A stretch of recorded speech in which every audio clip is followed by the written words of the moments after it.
Hey there, and welcome to Crime for Sleep. I know you're having trouble falling asleep, so let me keep you company with true crime stories from around the world. Before we dive in, I'm curious, where did you first hear this one? If you enjoy these stories, don't forget to like, comment, and subscribe. Now get comfortable, and let's get into tonight's case. Story 1. The morning breeze slipped through the cracked window, carrying the scent of dew and something faintly metallic. The old grandfather clock in the corner ticked softly, its rhythmic heartbeat disrupted by a missing pendulum that lay on the floor, coated in dust. Sunlight filtered through thin curtains, casting intricate patterns on the hardwood, where a single shoe mud-caked and laced tightly rested alone near the doorway. The air felt charged, whispering secrets I wasn't supposed to hear, as if the house itself held its breath, waiting for what would happen next. The nausea comes first, always, a rolling wave that starts somewhere behind my sternum and spreads outward like ink in water. I've been carrying this feeling for weeks now, maybe longer. Time has become elastic, unreliable. The sensation clings to me like wet fabric, cold and persistent, no matter how many showers I take or how many times I change my clothes. My hands shake when I reach for the coffee cup. The ceramic feels foreign against my palm, too smooth, too warm. I set it down without drinking and stare at the steam rising in lazy spirals. Steam reminds me of breath on cold air, of that moment when you realize you're not alone in a room you thought was empty. The shoe by the door wasn't there yesterday. I'm certain of this, though certainty has become a luxury I can barely afford. Memory plays tricks, doesn't it? Rearranges furniture in your mind, moves objects from room to room while you sleep. But the mud on the sole is still damp, still clinging in dark clumps between the treads. Fresh mud, recent mud. I remember walking, always walking in these fragments that surface like debris after a storm. My feet moving across uneven ground, the squelch of earth giving way beneath each step. But when I try to focus on where I was walking, the image dissolves. Instead, I see hands, not my hands. Smaller hands with bitten nails and a thin silver band on the ring finger. The hands are reaching for something just outside the frame of my memory, grasping at air or maybe at something I've chosen to forget. The metallic scent grows stronger when I approach the window. It mingles with the morning air, creating something that makes my stomach lurch. I've smelled this before, though I can't place where or when. It's the kind of smell that bypasses rational thought and goes straight to the primitive part of the brain, the part that knows danger before the mind can name it. There's a pattern in the dust on the floor, disturbed by footprints that lead from the door to the chair where I now sit. But there are too many prints, overlapping and contradictory. Some face the door, others turn away. Some are mine, I recognize the worn heel of my left boot. But others belong to someone else, someone who walked through this room when I wasn't here. Or was I here? The boundaries between presence and absence have become negotiable. I find myself touching my face, checking for scratches or bruises I don't remember receiving. My fingertips trace the contours of my cheek, searching for evidence of something that may or may not have happened. The skin feels tender near my left ear, as if someone gripped my face too tightly. But when I look in the mirror, there's nothing there. No marks, no discoloration. Just my own reflection staring back with eyes that seem too wide, too aware of something I can't quite grasp. The pendulum on the floor catches the light as the sun shifts position. It's brass, tarnished green in places, and heavier than it should be. I know this because I've picked it up before, weighted in my palm like evidence. But evidence of what? The weight of it feels significant, purposeful, not the kind of thing that simply falls and breaks. The kind of thing that gets removed deliberately, carefully, by someone who understands the importance of silence. Without the pendulum's swing, the clock's ticking becomes irregular, almost organic, like a heartbeat under stress. Like the sound I heard that night when I stood in the doorway of a room I shouldn't have entered. The room was dark except for the pale rectangle of light from the hallway, and in that light I could see the outline of someone sitting in a chair, perfectly still, too still. But maybe I'm mixing up my memories. Maybe the chair was empty. Maybe I was the one sitting in the darkness, waiting for something or someone who never came. The mind protects itself by rearranging facts, doesn't it? By softening the edges of experiences too sharp to hold. I remember the taste of copper in my mouth, metallic and warm. The same taste you get when you bite your tongue or when fear sits too long in your throat. I was running then, or trying to run, but my legs felt disconnected from my body, moving through thick air like I was underwater. Behind me, footsteps matched my pace, not chasing exactly, following, keeping time like the broken clock, irregular but persistent. The mud on the shoe has dried slightly, cracking at the edges. It's the kind of earth you find near water, rich and dark and full of secrets. There's a place I know with soil like this, where the ground stays soft even when it hasn't rained, where things sink if you're not careful, where the earth seems hungry for whatever you're willing to give it.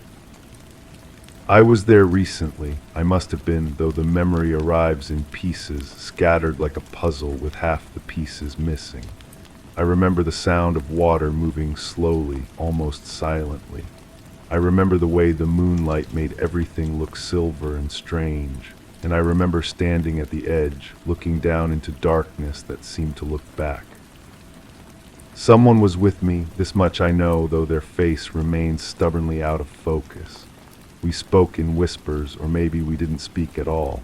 Maybe the conversation happened in glances and gestures, in the space between words where truth usually hides. They were afraid. I could smell it on them, sharp and sour beneath their skin. But afraid of what of me? Of the darkness, of what we'd come there to do. The silver ring catches the light when I close my eyes, becoming more vivid in memory than it ever was in life. It's a simple band, unadorned, the kind of thing worn by someone who doesn't want to draw attention. But it drew mine, didn't it? Fixed my gaze while everything else blurred at the edges. While hands moved and voices spoke and decisions were made that can't be unmade. I keep returning to that moment of stillness when time seemed to pause and wait for permission to continue. The air was thick with possibility, with the weight of actions not yet taken.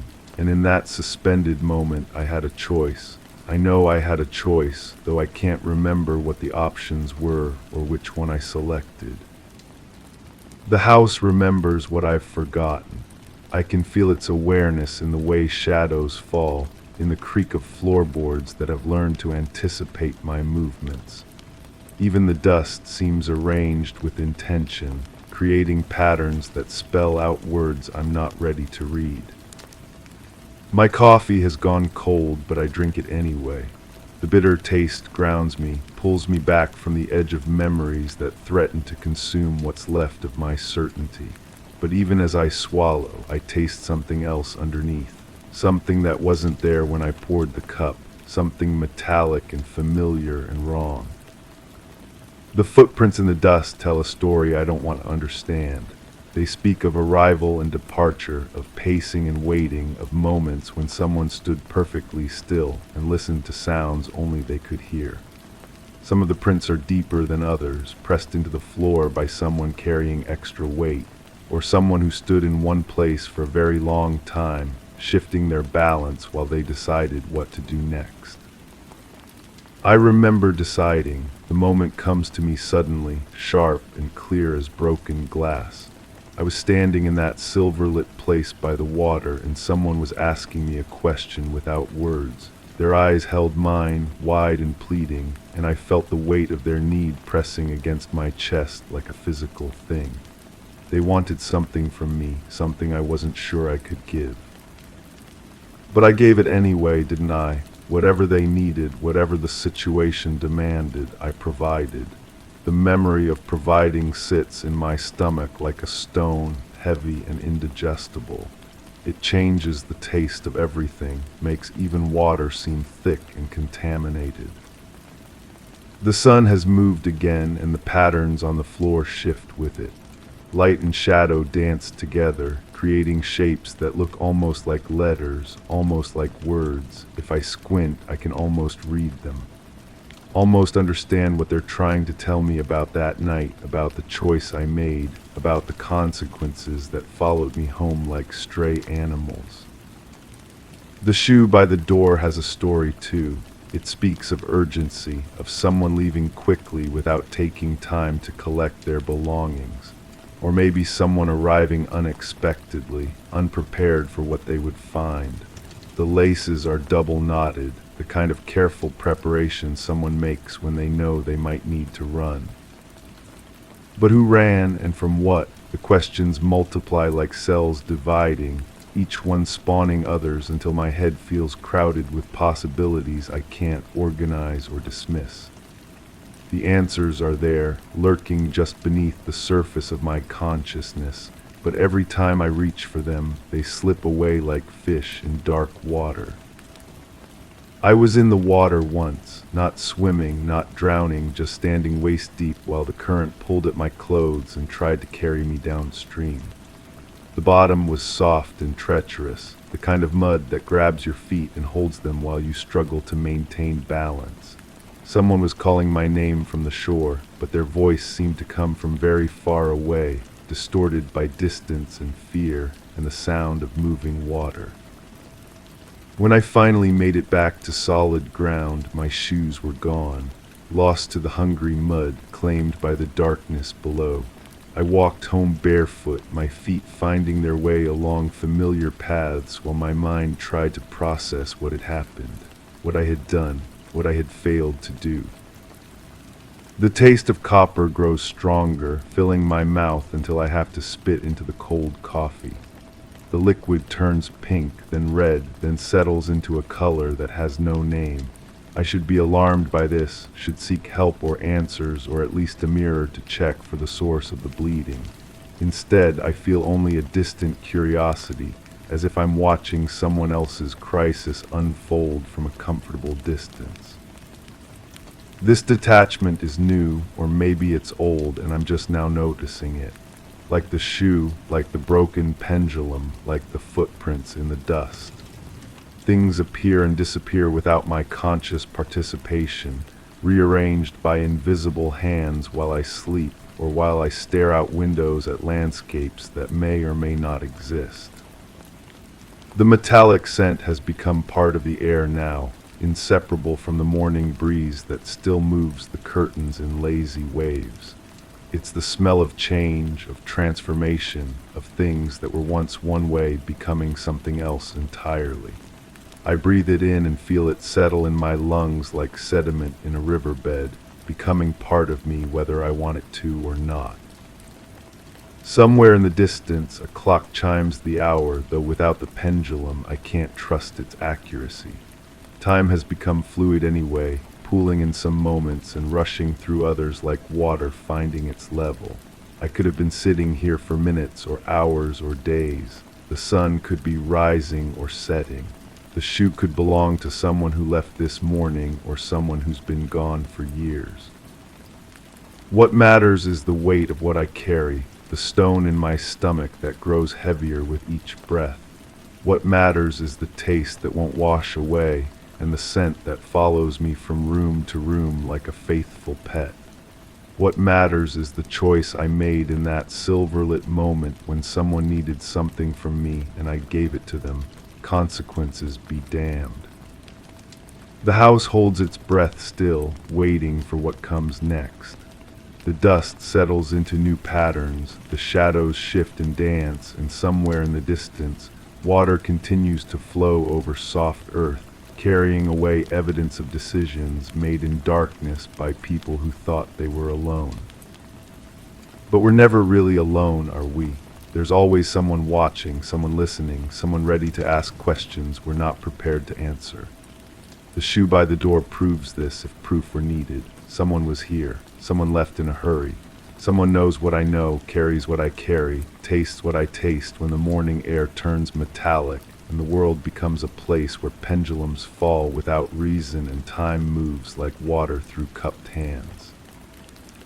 I close my eyes and let the memories wash over me, fragmented and uncertain but persistent as tides. They'll return again and again, these pieces of that night, until I either make sense of them or they make sense of me.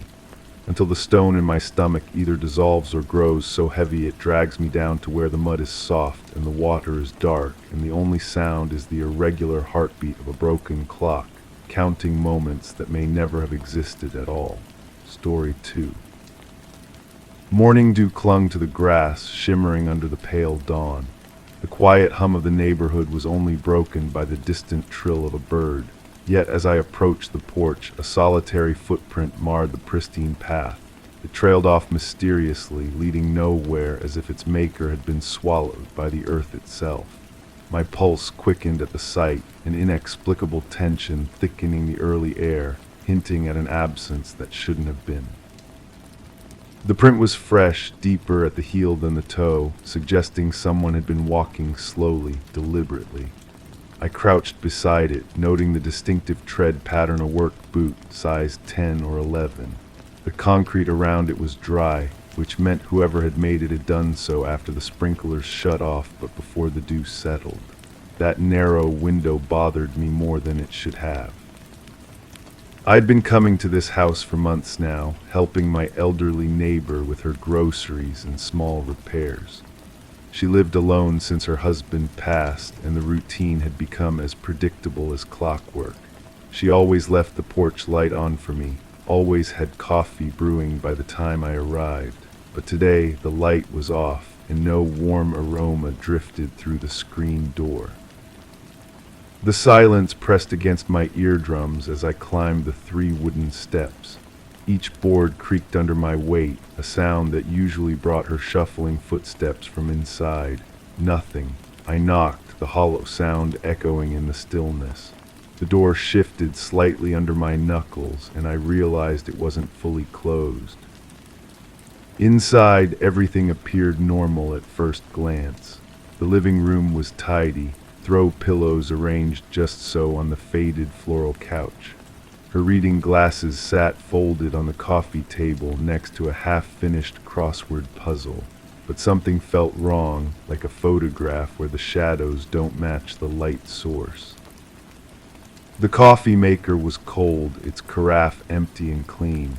That struck me as odd. She always prepared it the night before, setting the timer so it would be ready when I arrived. I moved through the kitchen, my footsteps muffled by the worn linoleum. The refrigerator hummed steadily, but underneath that familiar sound I detected something else. A faint scratching, rhythmic and persistent. I followed the sound down the narrow hallway, past family photographs that seemed to watch me with knowing eyes. The scratching grew louder as I approached the back of the house. It was coming from the basement door. The door stood slightly ajar, revealing a slice of darkness below. The scratching stopped abruptly, replaced by a silence so complete it felt alive. I called her name softly, but received no response. The basement stairs descended into shadows that my eyes couldn't penetrate from where I stood. I'd never been in her basement before. In all our conversations, she'd never mentioned it, and I'd never had reason to go down there. But now, with that single footprint outside and her inexplicable absence, the basement felt significant in ways I couldn't articulate. The wooden handrail was smooth under my palm as I descended, each step releasing the scent of old wood and something else, something metallic and sharp that made my throat tighten. The basement was larger than I'd expected, stretching beyond the reach of the single bulb that cast harsh shadows across concrete walls. Boxes lined the perimeter, their contents labeled in faded handwriting. Christmas decorations, old clothes, tax records, normal things that spoke of a life lived and stored away. But in the far corner, partially hidden behind a stack of paint cans, I saw something that made me stop breathing. A folding chair sat facing the wall, its metal frame dull with age. On the floor beside it lay a tape recorder, its red record button depressed. The tape was still turning slowly, capturing nothing but silence now. But when I pressed rewind and played it back, I heard voices, her voice and another, deeper one I didn't recognize. Their conversation was fragmented, difficult to follow. She sounded different than I'd ever heard her, younger somehow, more animated. They were discussing someone, a third person who remained unnamed but whose presence loomed large in their words. The stranger's voice was patient, methodical, asking questions that seemed innocent but carried an undercurrent of something darker. I rewound further, listening to earlier portions of the recording. The conversation had been going on for some time before the tape started, and it continued beyond what was captured. References to meetings, to arrangements, to things that needed to be handled carefully. Her voice grew more uncertain as the recording progressed, while his remained steady, reassuring in a way that felt manipulative. The scratching sound returned directly above me now. I looked up at the ceiling, trying to pinpoint its location. It seemed to be coming from the kitchen area, a steady scraping that suggested something being dragged across the floor. But when I climbed the stairs and checked, the kitchen was empty, unchanged from when I'd passed through it before. I returned to the basement, drawn back to the tape recorder. This time I noticed something I'd missed before, a small notebook tucked beneath the chair. The pages were filled with her handwriting, but the words didn't match the woman I thought I knew. Detailed observations about neighbors, their routines, their vulnerabilities. Notes about who lived alone, who traveled frequently, who might not be missed immediately. My own name appeared several times, along with descriptions of my visits, my habits, my apparent trustworthiness. But there were other names too, people I didn't recognize, each with their own set of observations and assessments. The entries were methodical, clinical, as if she were conducting some kind of research. The final entry was dated recently, just a few days ago. It mentioned a meeting, a decision that needed to be made, and a concern about someone becoming suspicious. The handwriting grew shakier toward the end, as if she'd been writing quickly or under stress. I sat in the folding chair, trying to process what I'd discovered. The woman I'd been helping, the frail elderly neighbor who seemed so grateful for my assistance, had been documenting my life with the precision of a surveillance report. But for what purpose, and who was the man on the recording? The scratching resumed, more insistent now. This time I followed it more carefully, tracing the sound through the house. It led me to the front room, where I noticed something I'd overlooked before. The carpet near the window was disturbed, as if heavy furniture had been moved recently. When I lifted the corner, I found fresh scratches in the hardwood underneath, parallel lines that suggested something had been dragged toward the door. Outside, I examined the porch more carefully. The single footprint was still there, but now I noticed other signs of disturbance. Scuff marks on the wooden planks, a small tear in the screen door that hadn't been there before. Someone had left in a hurry, or had been made to leave. I called the police, though I wasn't sure what to report. A missing person, a possible crime.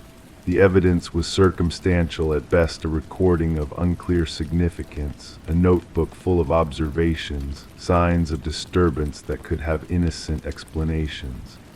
But the footprint remained, leading nowhere, defying rational explanation. The officers who responded were polite but skeptical. They took notes, examined the basement, listened to portions of the recording, but without a clear indication of foul play, there was little they could do. Missing persons cases involving adults were complicated, they explained. People had the right to disappear if they chose to. But I knew she hadn't chosen to disappear. The coffee maker, the unlocked door, the abrupt end to the recording, everything pointed to an interruption, not a planned departure. Someone had come for her, someone she'd been meeting with regularly, someone whose voice carried the authority of long familiarity. In the days that followed, I found myself returning to the house, drawn by questions I couldn't answer. The police had sealed the basement, but I could still access the main floor through a key she'd given me months ago. I wandered through rooms that felt increasingly foreign, searching for clues I might have missed. Her bedroom revealed more notebooks, hidden in a drawer beneath folded sweaters. These were older, filled with observations about previous neighbors, previous helpers, previous arrangements that had ended abruptly. The pattern was clear once I knew to look for it. She would establish relationships, gather information, document vulnerabilities, and then disappear, leaving behind only questions and that inexplicable sense of absence. But this time was different. This time she was the one who had vanished, leaving behind evidence of her methods. The hunter had become the hunted, or perhaps had simply outlived her usefulness to whoever was orchestrating these disappearances. I began to notice things in my own neighborhood that I'd previously overlooked, new faces that appeared and disappeared without explanation, elderly residents who moved away suddenly, leaving behind furnished homes and unanswered questions. The pattern extended beyond a single street, beyond a single community. The man's voice on the recording haunted me. I played it repeatedly, trying to identify some distinguishing characteristic, some clue to his identity. But he spoke with the practiced neutrality of someone accustomed to remaining anonymous. His questions were leading without being obvious, his responses designed to elicit information while revealing nothing about himself. I started carrying a small recorder of my own, documenting conversations, preserving evidence that might otherwise disappear. The scratching sounds continued sporadically, always just beyond my ability to locate their source. Sometimes I wondered if they were real, or if my mind was creating patterns where none existed, finding meaning in random noise. The house stands empty now, its windows dark, its secrets buried beneath police tape and official indifference. But the footprint remains, weathered but still visible, a reminder that someone was there, someone left, and someone knows what happened to her. The question that keeps me awake is whether that someone is watching me now, documenting my routines, assessing my vulnerabilities, waiting for the right moment to add my name to whatever list she was helping to compile.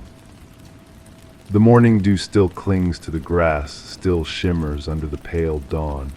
But now I approach every porch with caution, examining every path for signs of disturbance, listening for sounds that don't belong. Because somewhere in the quiet hum of the neighborhood, predators move with practiced patience, and their footprints lead nowhere until they lead to you. Story 3. The front carpet bore the imprint of a left shoe, size 10.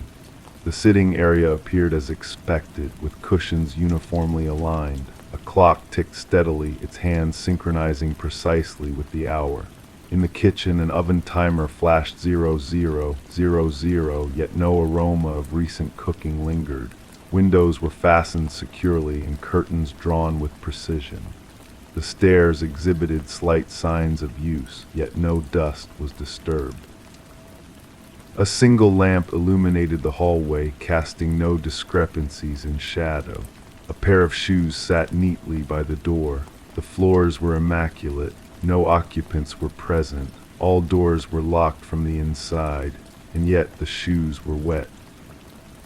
I've been staring at those shoes for what feels like hours now, though time seems to bend differently when you're trying to understand something that refuses to make sense. The wetness has soaked into the leather in a way that suggests recent contact with water, not the kind of dampness that comes from morning dew or a light mist. This is the wetness of immersion, of purpose, of someone who walked through something deeper than they intended. The house breathes around me with its own rhythm, settling into the silence that comes after discovery. I am the investigator assigned to this case, though assignment feels like too formal a word for how I came to be here. It was more like a gravitational pull, the way certain mysteries draw you in until you realize you've been circling them long before you understood what you were looking for. When I first received the call about the empty house, the locked doors, the absence that felt more like a presence, I thought it would be straightforward. Missing person cases often begin this way, with the mundane details that don't quite align, the small inconsistencies that whisper of something larger beneath the surface. But as I stand here now, surrounded by the perfect order of a life interrupted, I realize that straightforward was never an option. The carpet holds that single impression like a secret.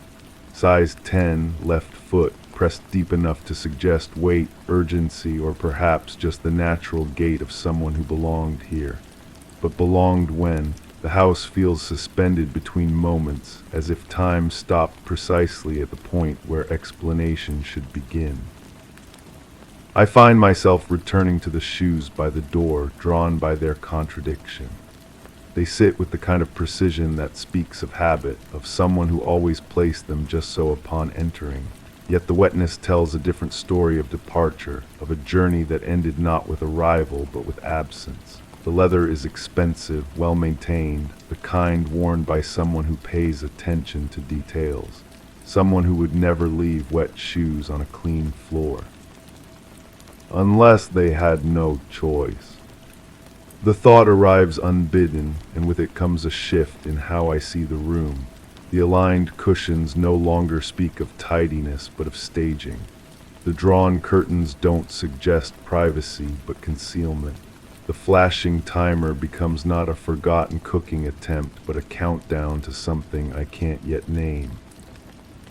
I walk through the house again, my footsteps creating new sounds in the stillness.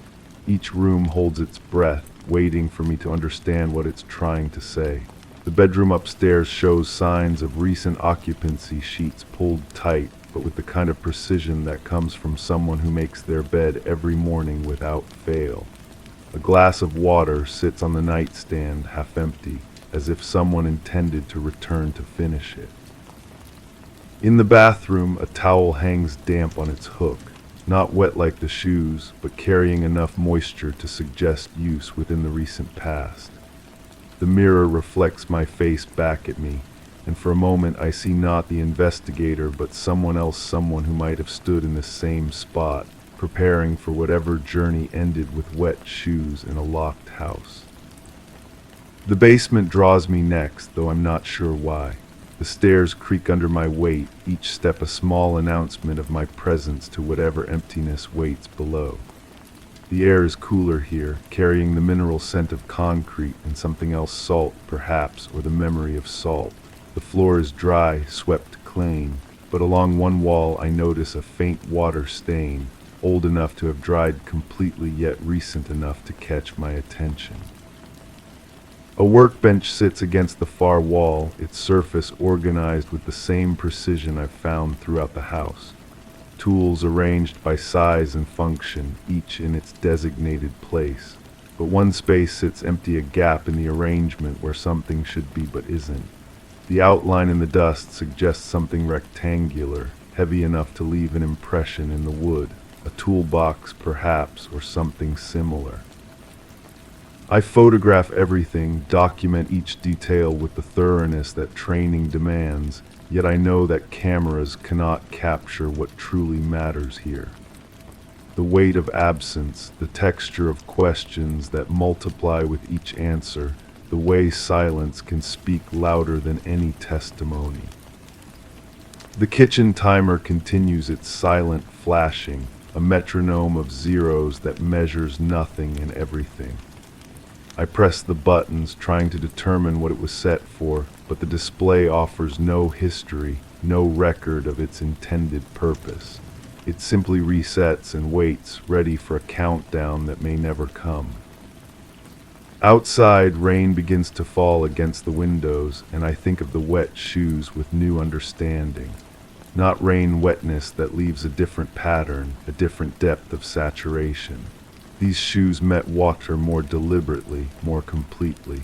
They walked through puddles or streams, or perhaps along the edge of something larger. The phone rings, startling me from my thoughts. It's my supervisor asking for an initial report for some preliminary assessment of what we're dealing with. I find myself struggling to articulate what I've found because what I've found is not what's here, but what isn't. The absence of explanation, the presence of questions that seem to generate more questions. Signs of recent occupancy, I hear myself saying. No indication of struggle or disturbance. All entrances secured from inside. Some anomalous details requiring further investigation. Anomalous details, as if the wet shoes were simply a clerical error, a minor discrepancy in an otherwise orderly report. But as I speak, I'm looking at those shoes again, and they seem to pulse with significance, with the weight of a story I can't yet read. After the call, I sit in the living room, surrounded by the perfect alignment of a life paused mid-sentence. The clock continues its steady ticking, marking time that feels both urgent and meaningless. I close my eyes and try to imagine the person who lived here, who walked through water and came home to place wet shoes precisely by the door before vanishing into whatever silence they found waiting. The rain grows heavier, drumming against the roof with increasing intensity. I wonder if somewhere, someone is listening to this same rain, thinking of a house they can no longer return to, of shoes they left behind like breadcrumbs on a trail that leads only to more questions. When I open my eyes, the room looks different in the gray light filtering through the curtains. The shadows have shifted, revealing new angles, new possibilities. The impression in the carpet seems deeper now, more deliberate, as if the weight that created it carried more than just a body carried intention, purpose, perhaps even desperation. I think about water, about the ways it can call to us, lakes that seem peaceful until you understand their depths, rivers that run faster than they appear from the shore, oceans that promise horizon but deliver only more horizon, endless and consuming, water that soaks through leather and leaves questions in its wake. The house holds its secrets close, but I can feel them shifting, settling into new configurations with each passing hour. The wet shoes by the door are no longer just evidence, they're a message, a communication from someone who wanted to be understood even as they chose to disappear. As darkness begins to gather outside, I prepare to leave, to return to the world of reports and procedures, of explanations that must fit into predetermined categories. But I know I'll be back. This house, these shoes, this perfect absence, they've claimed something from me, created a space in my thoughts that matches the empty outline on the basement workbench. I lock the door behind me, though I know it will lock itself from the inside as it did before, as it perhaps always does. The rain has stopped, leaving the air clean and sharp with the scent of water finding its way back to earth. Walking to my car, I notice my own footsteps on the wet pavement, the temporary impressions I leave with each step. By morning they'll be gone, erased by wind and weather, leaving no trace of my passage. But some impressions last longer, press deeper, refuse to fade even when their makers have vanished into whatever silence waits beyond explanation. The front carpet bore the imprint of a left shoe, size 10, and as I drive away through the rain-soaked streets, I understand that this impression will follow me, will press itself into my thoughts until I return to stand once again before those wet shoes, waiting by a door that opens only to more questions, in a house where absence speaks louder than any presence ever could. Story 4. The clock chimed once, echoing through the quiet office as I wiped the specks of dust from my fingertips. The air felt thin, almost stretched, like a breath held too long. I leaned against the old wooden desk, its surface cool and unyielding beneath my palms. The tick of the clock was steady, yet my heart quickened, sinking to a rhythm only it knew. I couldn't shake the sensation the room felt slightly askew, as if it were holding its breath, waiting. My skin prickled, something had shifted, something I couldn't yet see. The coffee stain on the carpet bothers me more than it should. Dark brown against beige fibers, roughly the size of a quarter. I've walked around it for weeks now, stepping over it like it's a small grave. She always drank her coffee black, always held the cup with both hands, even when it wasn't particularly hot. I keep finding her hair in places hair shouldn't be, caught in the window latch, wound around the base of the desk lamp. Long strands, darker than mine, with that slight wave at the ends. The cleaning crew came through twice. Still, there it is, as if the building itself refuses to let go. The security footage shows me entering at the usual time. I've watched it so many times I know the timestamp by heart. The way I pause at the threshold, checking my phone. The slight hesitation before I push the door fully open. What I can't see in the grainy black and white is what I was thinking, the weight of the envelope in my jacket pocket. She had a way of humming while she worked, not any particular tune, just a low, meandering melody that seemed to drift from her desk to mine. I didn't realize how much I'd grown accustomed to it until the silence became absolute. Now every small sound seems amplified, the building settling, water moving through pipes, my own breathing. The envelope contained photographs, not the kind you'd expect to find in an office setting, not the kind you'd expect to find anywhere, really. Her face in half of them, but her expression strange, distant, as if she were looking at something just beyond the camera's reach. The other half showed locations I recognized but couldn't quite place, familiar angles of unfamiliar rooms. I told the investigator about the humming. He wrote it down in his small notebook, though I could tell he thought it irrelevant. Everything felt irrelevant in that sterile conference room. The way she organized her pens by color, how she always arrived exactly 17 minutes before her shift began. The fact that she never ate lunch at her desk, always took it outside, even in bad weather. The key was taped under her keyboard, small brass with numbers etched so faintly I had to hold it up to the light to read them. A storage unit key, though she'd never mentioned renting one. I held it in my palm for a long time, feeling its weight, wondering what doors it might open, and whether I wanted to know what lay behind them. There's a sound the building makes late at night when most everyone has gone home, a low settling like a sigh.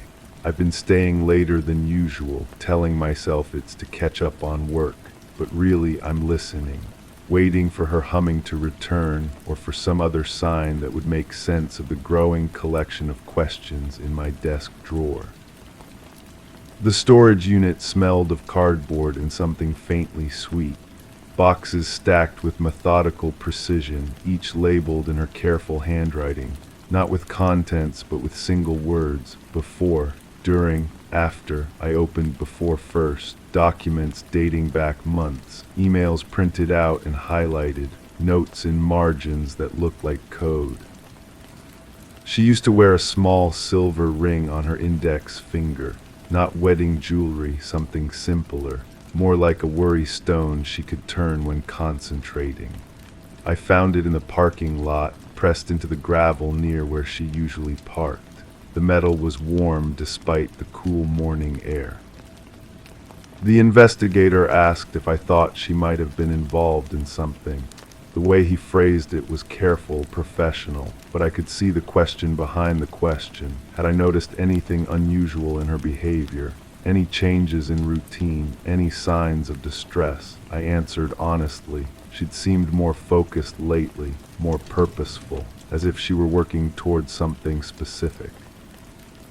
During contained surveillance photos, not professional quality but clear enough, people entering and leaving buildings, cars parked in various locations, timestamps written on the backs in pencil.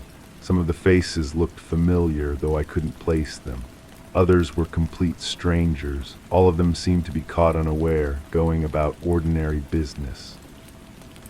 The coffee stain appeared the morning after she stopped coming to work. I remember because I stepped in something wet and looked down, annoyed, but there was no broken cup, no explanation for the spill. Just the dark circle, already setting into the fibers like it had been there much longer than a few hours. I started mapping the locations from the photographs, pushing pins into a city map I'd spread across my dining room table. The pattern that emerged wasn't random. A rough circle with our office building near the center, each location within a few miles of the others, each photograph taken from a position that suggested careful planning. The building's night security guard mentioned seeing her car in the lot after hours, not recently but over the past several months, always parked in a different spot, never the same space twice. When I asked if he'd seen her actually in the building, he got vague. Said the cameras in the interior hallways had been acting up, technical difficulties. After was nearly empty, just a single photograph and a folded piece of paper. The photo showed our office, taken from across the street. The angle suggested it had been shot from inside a car. The paper contained an address I didn't recognize and a time written in her handwriting. The time had already passed. Her desk drawers were cleaned out professionally, too professionally. No forgotten paper clips or stray receipts, no personal items overlooked in the process. Even the slight indentations where she'd pressed too hard with a pen while writing had been somehow erased, as if she'd never been there at all. I drove to the address from the paper, a residential street in a part of town I rarely visited. The house was dark, but there was a car in the driveway I thought I recognized from one of the photographs. I sat in my car for nearly an hour watching. No movement inside, no signs of life, but I couldn't shake the feeling I was expected. The investigator called it an open case, said these things sometimes resolved themselves given time. People reappeared, explanations emerged, but his tone suggested he wasn't particularly optimistic. He asked me to call if I remembered anything else, anything that might help explain where she'd gone and why. I kept the key, told myself I'd turn it in eventually, but the storage unit became a kind of pilgrimage site. I'd visit every few days, looking through the boxes again, searching for something I might have missed. Some detail that would make the scattered pieces form a recognizable picture. The humming started again last week, faint at first, barely audible over the building's ambient noise, but unmistakably familiar. That same wandering melody, drifting from somewhere I couldn't pinpoint. I followed it through empty hallways, checking rooms that should have been locked. The sound always seemed to be coming from just around the next corner. I found another envelope yesterday, slipped under my office door sometime during the night. Same type of paper, same careful handwriting on the address. Inside, a single photograph of me sitting in my car outside the house on that residential street, taken from an angle that suggested the photographer had been inside, looking out through a window I'd thought was dark. The coffee stain is gone. Sometime between yesterday evening and this morning, it disappeared completely. The carpet shows no sign it was ever there, no trace of cleaning solution, no difference in texture or color, just unblemished beige fibers, as if the stain had been carefully extracted from reality rather than simply removed. I'm writing this at her desk now, moved my things over without really deciding to. The drawers smell faintly of her perfume, though they'd been emptied and cleaned. The humming is stronger here, more distinct. Sometimes I catch myself humming along, following melodies I don't remember learning. The investigator hasn't returned my recent calls. His office says he's been reassigned. They offered to connect me with someone else, but I declined. Some questions lose their urgency when you realize you might not want to know the answers. Some mysteries become more comfortable than the truth they're hiding. There's another key now, appeared in my jacket pocket this morning, though I don't remember putting it there. Smaller than the first one, with different numbers etched into the brass. It's warm to the touch, like the ring I found in the parking lot, like it's been waiting in someone's palm before finding its way to mine. The clock chimed once as I finished writing this, the same deep tone that started everything. But now the sound seems less like an ending and more like a beginning. The air still feels thin, stretched, but I'm no longer certain whether the building is holding its breath or finally beginning to exhale. Story 5. Every morning I'd pass by the old bench at the park, its surface marked with initials that no one ever seemed to notice. The carvings would catch the morning light just so, revealing them like hidden runes among the weathered wood. I took the same route every day and would automatically glance at it, a familiar part of my routine. But last Tuesday, a new set of initials appeared, etched deeper than the rest. The next day, another set followed, slightly overlapping the first. Today, as I walked by, I stopped, tracing my finger over the latest edition, feeling the fresh cuts against my skin. They weren't there yesterday, were they? The nausea hits me like a wave breaking against rocks. My fingertips still feel the rough edges of those letters, the way the wood splintered around each deliberate cut. There's something wrong with my stomach, something that churns and twists whenever I think about that bench. The feeling started somewhere else though, didn't it? Before the initials, before I began paying attention to things that shouldn't matter. I remember standing in my kitchen, staring at the knife block, the handles all perfectly aligned except for one. The paring knife sat crooked, its blade still damp from washing. Or was it something else? My hands were shaking as I reached for it, straightening it with the others. But why were my hands shaking? The park feels different now when I walk through it. The trees seem to lean inward, creating shadows that weren't there before. Other people pass by the bench without stopping, without looking, as if it doesn't exist for them. But I see everything now. The way the grain of the wood curves around each letter. The way some cuts are clean and others jagged, desperate. There was a woman who used to sit there. I think I remember her. She wore a blue coat that was too big for her frame, and she'd feed the pigeons from a paper bag. Her hands moved with careful precision, scattering crumbs in perfect arcs. I watched her sometimes from the path, though I'm not sure why. She never looked up at me, never acknowledged my presence. Maybe she wasn't real. The coldness spreads from my fingertips up through my arms. It's the same cold I felt that night when I couldn't sleep, when I found myself standing at my bedroom window looking down at the street. There was someone walking below, moving slowly under the streetlights. Their shadow stretched long and thin across the pavement, and something about the way they moved made my chest tighten. They stopped directly under my window and looked up. But that couldn't have happened. My apartment is on the ground floor. The memories blur together like watercolors in rain. The woman in the blue coat becomes the shadow under the streetlight, becomes my own reflection in the kitchen window. I was holding something in my hand that night. The weight of it felt familiar, comfortable. My fingers knew its shape without conscious thought. I started carrying a small knife with me on my morning walks, just a pocket knife, nothing threatening. It made me feel safer somehow, though I couldn't articulate what I needed protection from. The blade was sharp enough to cut paper, to carve letters into wood if necessary. Not that I would ever do such a thing. The bench tells stories now. Each set of initials represents something lost, something taken. I can read them like a map of disappearances. The oldest ones, worn smooth by weather and time, speak of people who might have existed once. The newer ones cut deeper, more urgent. They're trying to say something important, but the message gets lost in the overlapping marks.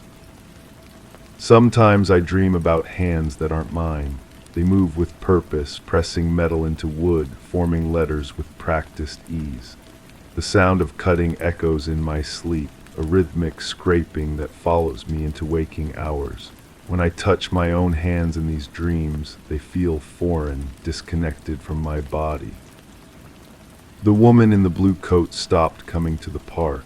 I noticed her absence before I realized I'd been looking for her. The pigeons still gather where she used to sit, pecking at invisible crumbs, waiting for hands that will never return. I want to tell them she's not coming back, but how do I know that? How do I know anything about what happened to her? My reflection in the bathroom mirror looks wrong.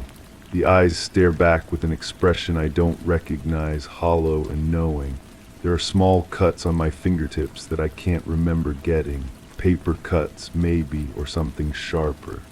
The skin around them is stained dark, though I wash my hands obsessively now. The park maintenance crew replaced the bench. I watched them from across the path as they loaded the old one onto a truck. All those stories, all those carved confessions, disappearing into the back of a municipal vehicle. The new bench sits in the exact same spot, its surface unmarked and pristine. It looks naked without its scars. But I know where the old bench went. I followed the truck through winding streets until it stopped at a facility surrounded by chain-link fencing. They unloaded it with other discarded park equipment, tossing it onto a pile of broken swings and rusted slides. The initials face upward toward an indifferent sky, still trying to tell their stories to anyone who will listen. I climbed the fence that night. My hands moved with surprising confidence, finding holds in the metal links as if I'd done this before. The bench sat among the debris like a monument to forgotten confessions. I ran my fingers over each set of initials, reading them by touch in the darkness. Some of the letters felt warm under my fingertips. The knife in my pocket grew heavier as I stood there. I pulled it out and opened the blade, watching it catch the distant streetlight. The metal gleamed with purpose, eager to complete its work. There was space on the bench for more initials, room for one final story. But whose initials should I carve? The woman in the blue coat never told me her name. The shadow under the streetlight remained anonymous. My own letters felt wrong somehow, inappropriate for this particular narrative. I needed something that would tie all the loose threads together, something that would make sense of the confusion in my head. The blade pressed against the wood and I began to cut. The letters formed themselves without conscious direction from my brain. My hand knew what to write, even if my mind resisted the knowledge.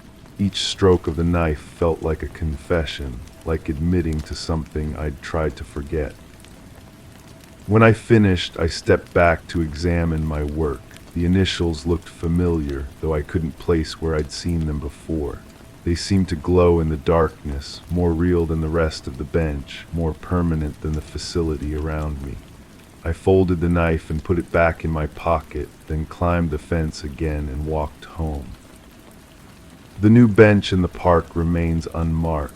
I pass it every morning on my routine walk, but I don't stop anymore. The urge to trace letters with my fingertips has faded, replaced by something else. A sense of completion, maybe, or resignation. The stories have been told, the confessions carved into wood that no one will ever see again. Sometimes I wonder if the woman in the blue coat was trying to tell me something with her careful movements, her precise distribution of crumbs. Maybe she knew about the bench, about the initials that would appear there. Maybe she was waiting for someone to understand the message hidden in the overlapping letters. My hands don't shake anymore when I reach for knives in the kitchen. The blade of the paring knife stays clean and properly aligned with the others. But sometimes, late at night, I feel the ghost weight of the pocket knife pressing against my leg, even though I threw it away after that night at the facility. The pigeons still gather in the park, but they've moved to a different area. They avoid the new bench as if they can sense something wrong with it, something that doesn't belong in their carefully ordered world. I understand their reluctance. Some places carry the weight of what happened there, even after the physical evidence disappears. I've started taking a different route to work. The path doesn't pass by the bench anymore, doesn't force me to confront the pristine wood and its lack of stories. But I know it's there, waiting for someone else to discover its potential, to recognize its purpose. The cycle will continue without me. New hands will find their way to sharp objects. New initials will appear in the morning light. The nausea has mostly faded, though it returns sometimes when I'm not expecting it. Usually when I see couples walking together in the park, or when I notice someone sitting alone on a different bench. The feeling reminds me that some stories never really end. They just get carved deeper into surfaces that no one thinks to examine. I keep the memory of those final initials locked away somewhere safe in my mind. They represent something important, something that needed to be preserved even if the physical evidence had to be hidden. The letters spelled out a truth that I'm not ready to speak aloud, but their shape remains burned into my fingertips like a brand. The woman in the blue coat visits my dreams now. She sits on the original bench, running her fingers over the carved initials while pigeons gather at her feet. She looks up at me with eyes that know everything, that understand the weight of sharp metal and the necessity of confession. Her lips move as if she's trying to tell me something crucial, but I can never quite hear the words. When I wake from these dreams, my hands are clenched into fists so tight that my nails leave marks in my palms. The sensation feels familiar, like muscle memory from some other life. I flex my fingers until the cramps subside, then check to make sure the pocket knife is still buried deep in the trash where I left it. But tools can be replaced, and wood always remembers the shape of what cuts into it. The stories continue to write themselves, whether I'm there to witness them or not. Story 6. It sounded like glass tapping against metal. A peculiar cadence, barely audible yet invasive, echoing through the dim kitchen. I leaned against the counter, gripping a mug of too cool coffee, eyes darting to the window where no breeze should cause a rattle. Again the faint clink out of rhythm with the ticking clock, much like a memory that refuses to settle. I stepped toward the sound, mindful of how familiar yet misplaced it was. It shouldn't have reached me here, not now. This was a different time, a safer place, or so it seemed. The sound had only resonated once before, and it had left its mark. Now, the inevitability of its return felt like an unasked question that trembles on the tongue. The sound stops. I'm left with the weight of silence and the taste of stale coffee grounds on my tongue. There's something about that particular rhythm that pulls at threads I thought I'd buried. Glass against metal. Such a simple thing, yet it opens doors I've kept locked for good reason. I remember hands, not my own, fingers that moved with purpose, arranging something on a surface I can't quite place. The light was different then, filtered through fabric or leaves, I'm not sure which. Those hands held something delicate, something that would make that exact sound when it touched the wrong surface. But that can't be right. I was alone when it happened, wasn't I? The kitchen feels smaller now, the walls pressing closer with each breath. I set the mug down and it makes its own small sound, ceramic against granite, nothing like the glass and metal, nothing like what I heard before, in that other place where the air smelled of something sweet and rotting.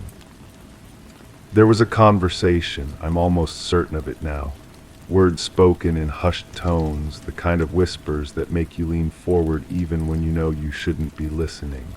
Someone said my name, or maybe they said someone else's name that sounded like mine.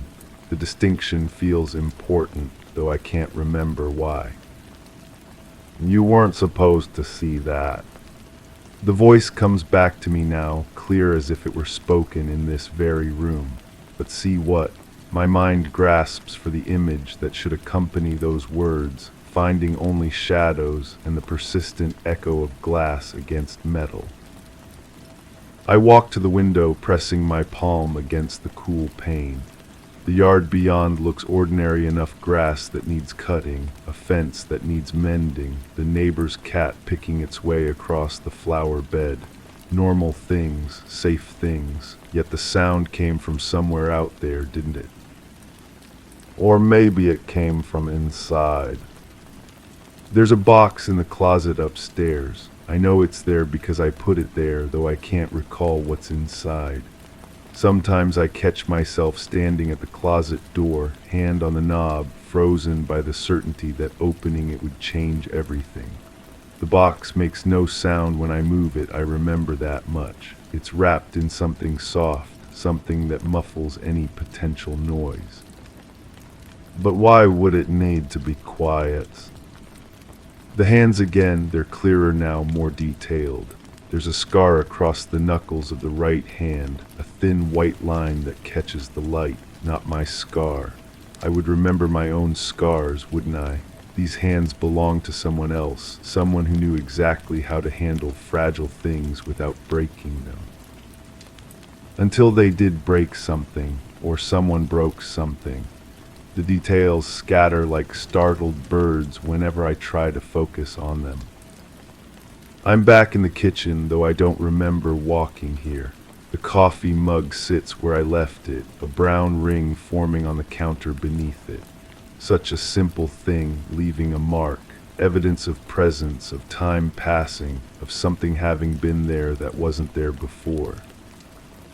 Evidence, the word sits heavy in my mouth. There was evidence then too, wasn't there? Something that needed to be cleaned up, put away, forgotten. But evidence of what? The harder I press against the memory, the more it resists, like trying to hold water in cupped hands. It's better this way. Another voice, or maybe the same voice at a different time. The tone is gentle, almost caring, but there's something underneath it that makes my skin crawl. A patience that feels practiced, as if this conversation has happened before with someone else. The sound comes again, glass against metal, that same irregular rhythm. I spin toward the window, but there's nothing there, just the ordinary yard with its ordinary problems. The cat has moved on, leaving only disturbed soil and the faint impression of paws. I need to check the box. The stairs creak under my weight, each step a small betrayal of my presence. The house feels different when I'm moving through it with purpose, as if it's watching me, waiting to see what I'll do. The closet door stands slightly ajar. Have I left it that way? I always close doors completely. It's a habit born from necessity, from the knowledge that open doors invite unwanted attention. The box is still there, wrapped in that soft fabric I can't quite identify. It's smaller than I remembered, light enough to lift with one hand, but I use both hands anyway, cradling it like something precious or dangerous. Maybe both. I sit on the bed, the box in my lap. The fabric is blue, I think, or maybe gray. The light in here makes it hard to tell. There's a pattern woven into it, something floral or geometric. My fingers trace the design while my mind races ahead, trying to prepare for whatever I'm about to find. But I don't open it, not yet. Instead, I remember the smell, sweet and rotting like flowers left too long in water. It was strongest near the end when everything started to change. Someone, those hands with the scar, had tried to mask it with something else. Perfume, maybe, or room spray. The kind of artificial sweetness that only makes bad smells worse. You understand why this has to happen. Not a question, a statement delivered with the confidence of someone who's never been contradicted. I wanted to argue, I think, wanted to say something, anything, to change the course of events, but my voice wouldn't work, or maybe I knew it wouldn't matter. The box shifts in my lap and something inside rattles softly. Not glass against metal, something else. Something that wants to be heard. I was supposed to forget, that much is clear now. Whatever happened in that place with the filtered light and the sweet rot smell, it was meant to disappear from my memory like smoke in wind. And it almost worked. For the longest time, I convinced myself it was just a dream, a nightmare brought on by stress or bad food or too many late nights. But dreams don't leave boxes and closets. The rattling stops, leaving only the sound of my own breathing and the distant hum of the refrigerator downstairs. Such ordinary sounds, the soundtrack of a normal life, but normal lives don't have gaps where memories should be. Normal lives don't have boxes they're afraid to open.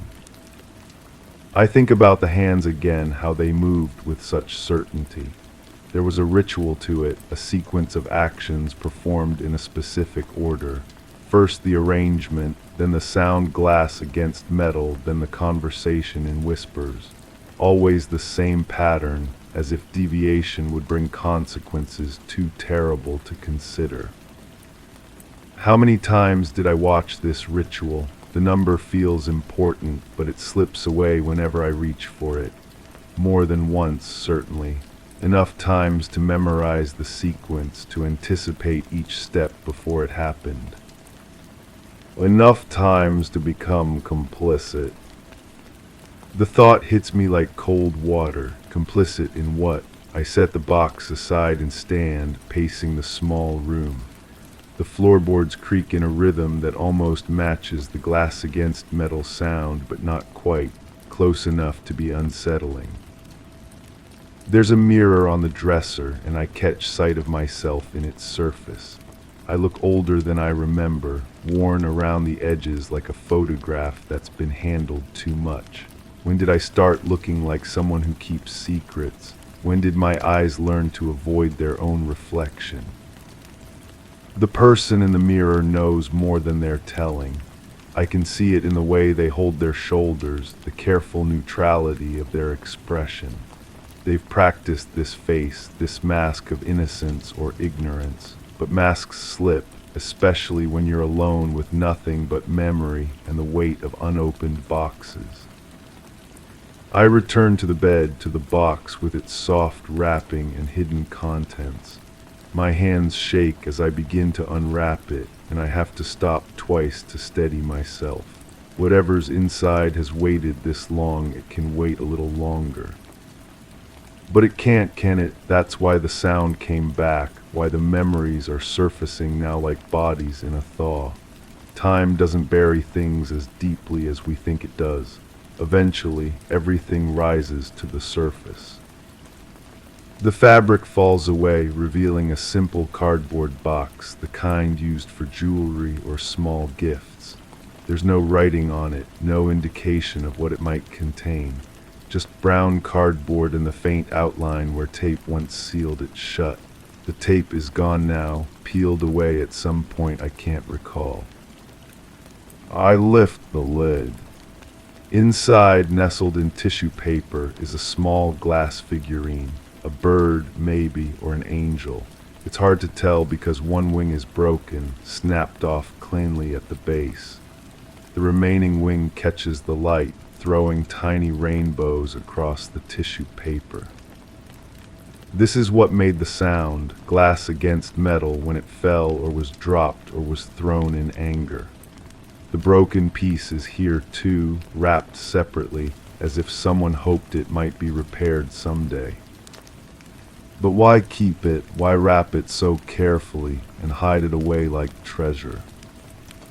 I lift the figurine and memory floods back in fragments, a room with yellow walls and too much furniture. The smell of medicine and disinfectant barely masking something else. Hands, those scarred hands placing the figurine on a metal table beside a bed. She always loved birds. The voice is clearer now, belonging to someone I should remember but don't. Someone important, someone who mattered enough to share secrets with. The figurine was a gift, I think, or maybe a memorial. Something precious that became evidence, evidence that became burden. I was there when it broke. I remember now the sound of glass hitting metal, the way the room went silent afterward.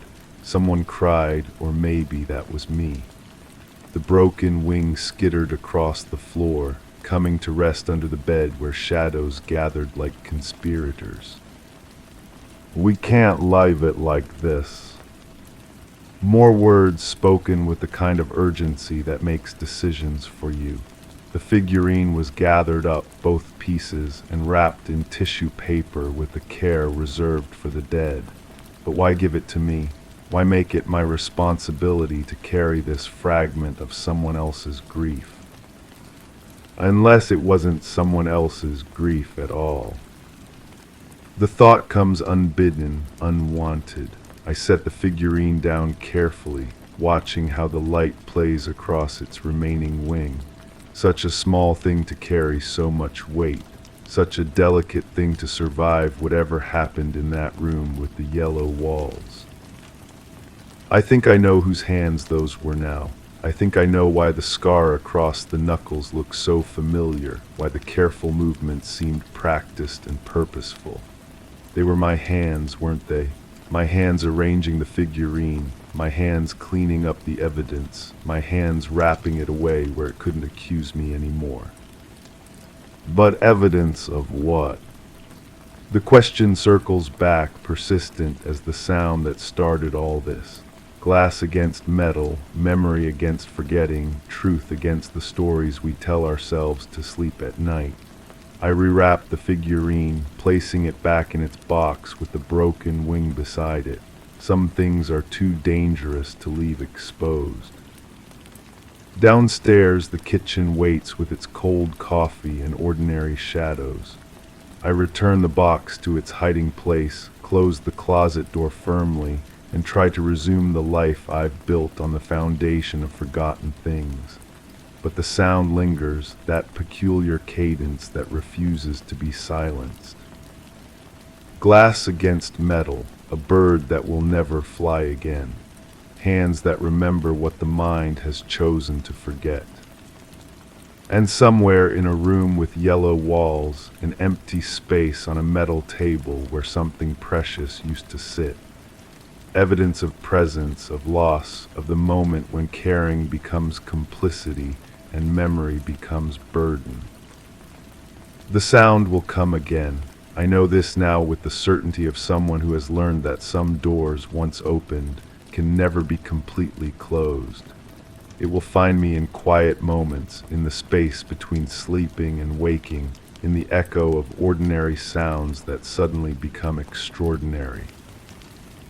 Glass against metal, the rhythm of secrets keeping time with the beating of a guilty heart. I pour fresh coffee and wait for the next fragment to surface, knowing that remembering is just another word for drowning, and some truths are too heavy to hold without sinking. Story 7. The inventory asterisk. The warehouse inventory count commenced at 600 hours. Shelves were orderly, with products aligned according to protocol. Initial inspections revealed no discrepancies. All items were accounted for in the manifest. Security footage indicated continuous coverage of all aisles throughout the night. The logbook noted a temperature drop at midnight, which was corroborated by the environmental control system. However, the system also reported a brief power fluctuation that reset the timestamp. Upon completion, the total inventory tallied correctly, yet the system flagged an unrecognized product entry. The barcode was unfamiliar, and yet it scanned as valid. I stared at the scanner's display, watching those numbers blink back at me like they were mocking something I should have understood. The barcode read clean, legitimate, but I'd never seen it before in my years managing this facility. My fingers traced the edge of the small cardboard box that bore the mysterious code. It felt ordinary enough, about the size of a paperback book, weighing maybe a pound or two. The morning shift was filtering in around me, their voices echoing off the concrete walls and metal shelving. Someone was brewing coffee in the break room, that familiar aroma cutting through the warehouse's usual smell of cardboard and industrial disinfectant. But there was something else in the air that morning, something I couldn't quite place. A metallic scent, almost like pennies left in a pocket too long. I called over my assistant supervisor, a woman who'd been with the company longer than anyone could remember. She had this way of looking at problems sideways, catching details the rest of us missed. When I showed her the box, her expression shifted in a way that made my stomach tighten. "Where exactly did you find this?" she asked, her voice dropping to barely above a whisper. I pointed to aisle 7, section C, third shelf from the bottom, right where it should be according to the scanner's location data, but neither of us remembered placing it there. The overnight crew insisted they hadn't touched anything in that section. The delivery logs showed no incoming shipments for the past 3 days. She turned the box over in her hands, and I noticed her fingers were trembling slightly. The label was crisp, professionally printed, with all the right elements: product code, weight specifications, handling instructions. Everything looked legitimate except for one detail that made my skin crawl. The date stamp showed it had been processed and shelved exactly 7 days ago, but I distinctly remembered conducting a full audit of that entire section just 5 days prior. The shelf had been empty then, I was certain of it. "We need to check the security footage," she said, but her voice carried a weight that suggested she already knew what we'd find. The security office was tucked away in the back corner of the building, a cramped space filled with monitors and the constant hum of recording equipment. The security guard on duty was a quiet man who'd worked the night shift for years without incident. His logs were always meticulous, his reports detailed and precise. When we asked him about the footage from aisle 7, his face went pale. "There's a gap," he admitted, pulling up the relevant files on his computer. "Just a small one, maybe 20 minutes around midnight when the power fluctuated, but the backup systems should have caught everything." The backup footage was corrupted, not damaged or accidentally erased, but corrupted in a way that seemed almost deliberate. The timestamp jumped from 11:47 p.m. to 12:23 a.m. with no explanation, no error message, no indication that anything had gone wrong. In the minutes before the gap, aisle 7 appeared empty. In the footage after, the box was there, sitting exactly where we'd found it. I felt a chill run down my spine as I watched the guard replay the sequence. His hands were shaking as he operated the controls, and I noticed he kept glancing toward the door as if expecting someone to walk in and stop our investigation. "Has anything like this happened before?" I asked. He was quiet for a long moment, staring at the frozen image on the screen. Then he reached into his desk drawer and pulled out a manila folder, worn at the edges and thick with papers. "3 months ago," he said, opening the folder. "Different aisle, different product, but the same pattern. Mysterious item, corrupted footage, no record of delivery or placement." The documents in the folder told a story that made my hands go cold. Not just one incident, but 5 over the past year. Each time, an unidentified product would appear on the shelves with no explanation. Each time, the security footage would show a convenient gap. Each time, the management team would conduct an investigation that led nowhere. But there was something else in the folder that made my breath catch.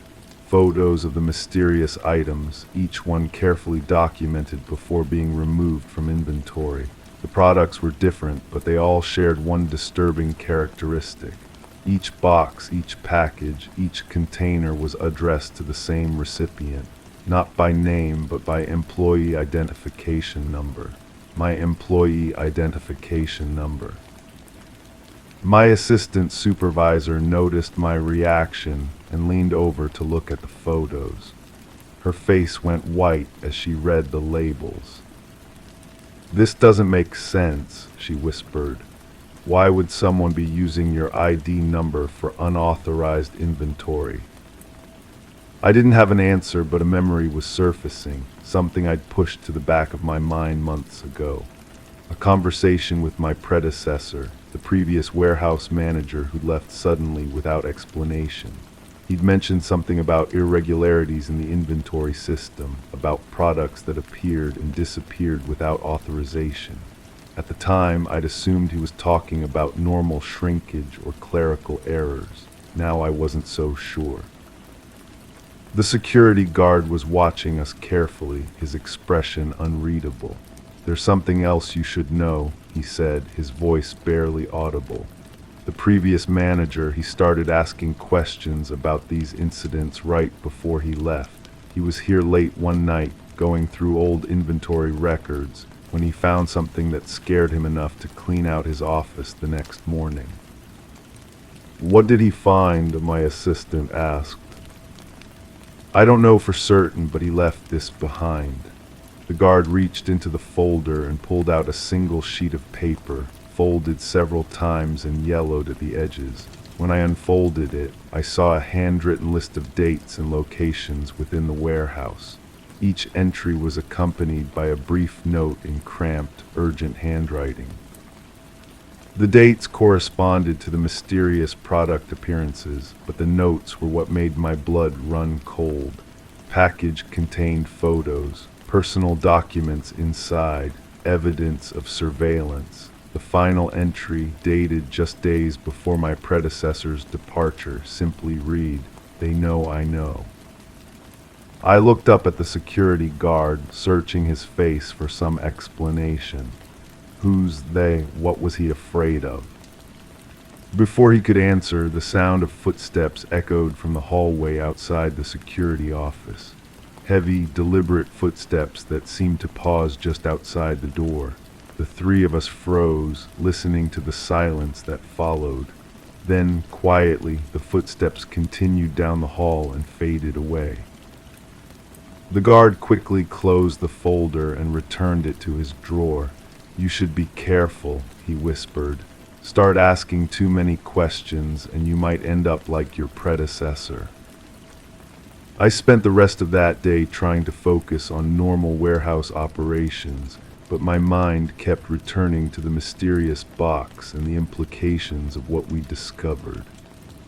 Every time someone walked past my office, every time the phone rang, every time I heard footsteps in the hallway, I felt a spike of anxiety that I couldn't shake.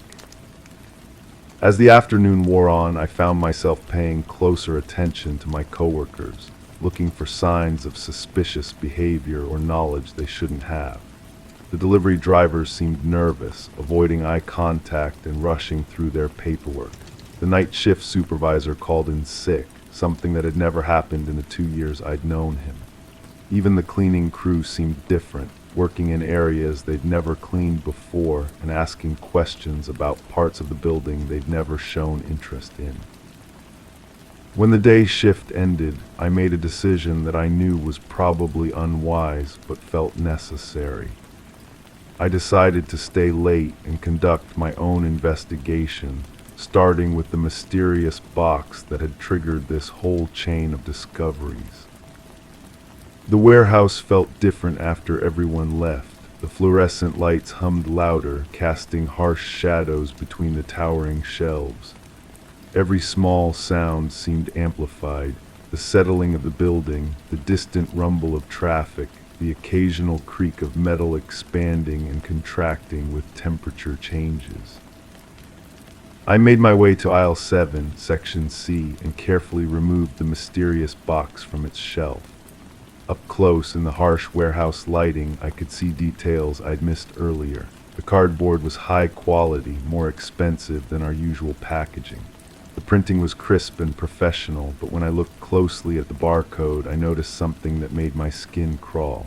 The numbers were slightly raised as if they'd been applied over the original code. Using my fingernail, I carefully picked at the edge of the barcode label. It peeled away easily, revealing another code underneath. This one I recognized immediately. It was the product code for security equipment, specifically the type of surveillance devices used in corporate espionage. My hands were shaking as I opened the box. Inside, nestled in custom foam padding, was a small electronic device about the size of a matchbox. It looked like a recording device or transmitter, with a tiny lens on one side and what appeared to be a wireless antenna. Attached to it was a note written in the same handwriting I'd seen in the security guard's folder. Stop looking or join the others who asked too many questions. The temperature in the warehouse seemed to drop 10 degrees as I read those words. I looked around, suddenly aware of how isolated and vulnerable I was in the empty building. The security cameras that had seemed like protection now felt like the eyes of whoever was behind this conspiracy. I quickly photographed the device and the note with my phone, then carefully repacked everything exactly as I'd found it. As I was replacing the box on the shelf, I heard something that made my blood freeze. Footsteps, slow and deliberate, coming from the direction of the main entrance. I switched off my flashlight and crouched behind a stack of pallets, trying to control my breathing as the footsteps grew closer. Through the gaps in the shelving, I could see a figure moving methodically through the aisles, checking each section with the practiced efficiency of someone who knew the layout well. The figure paused at aisle 7, just a few yards from where I was hiding. In the dim emergency lighting, I could make out enough detail to recognize the uniform of our security company, but something was wrong. The person was too tall, too broad-shouldered to be our regular night guard. This was someone else, someone who had access to the building and knew exactly where to look. I held my breath as the figure approached Section C, stopping directly in front of the shelf where I just replaced the mysterious box. They stood there for what felt like hours, but was probably only minutes, as if listening for any sound that might betray my presence. Then, without warning, they spoke in a voice I recognized, but couldn't immediately place. I know you're here, I know you found the device. The question is, what are you going to do about it? My mind raced as I tried to identify the voice. It was familiar, someone I'd heard many times before, but the context was so unexpected that I couldn't make the connection. The tone was calm, almost conversational, which somehow made it more terrifying than if they'd been shouting threats. Your predecessor thought he was smart too, the voice continued. Thought he could gather evidence, build a case, expose what was happening here. But he learned the same lesson you're about to learn. Some secrets are bigger than one person's conscience. I could hear them moving closer to my hiding spot, their footsteps deliberate and unhurried. They knew I was trapped, knew I had nowhere to go without revealing myself. The main exits were too far away, and any attempt to run would only confirm my location. The devices aren't the real secret, they said, now close enough that I could hear their breathing. They're just tools, means to an end. The real secret is who's been watching, who's been collecting information, and what they plan to do with it. A new sound reached my ears, the soft beep of a phone receiving a text message. The footsteps stopped, and I heard the rustle of clothing as the figure checked their device. Time's up, they said, and I could hear the smile in their voice. But don't worry, you'll have plenty of time to think about your choices, just like the others. The footsteps began moving away, back toward the main entrance. I waited until I could no longer hear them before emerging from my hiding spot, my legs shaky and my heart pounding so hard I was sure it could be heard throughout the empty warehouse. I made my way to the security office, hoping to find some record of who had accessed the building, but the logs showed no entry after the day shift ended. Whoever had been in the warehouse with me had either bypassed the security system or had legitimate access that wouldn't be recorded as unusual. The next morning brought new revelations that deepened the mystery rather than solving it. My assistant supervisor didn't show up for work, and when I called her home number, it was disconnected. The security guard from the previous day was replaced by someone new, someone who claimed to have no knowledge of our investigation or the folder of documents we'd reviewed. When I asked the new guard about the surveillance footage from the previous night, he told me the system had malfunctioned and no recordings were available. The hard drives had been corrupted, he explained, a rare but not unprecedented technical failure. I spent the morning trying to piece together what was happening, but every lead seemed to disappear as soon as I pursued it. The mysterious box was gone from aisle 7, with no record of its removal in the inventory system. The employee records I tried to access were suddenly classified above my clearance level.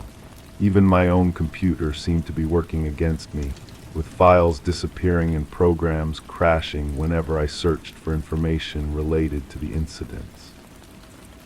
By afternoon, I was beginning to understand why my predecessor had left so suddenly. The warehouse wasn't just a storage facility. It was the center of something much larger and more dangerous than simple inventory irregularities.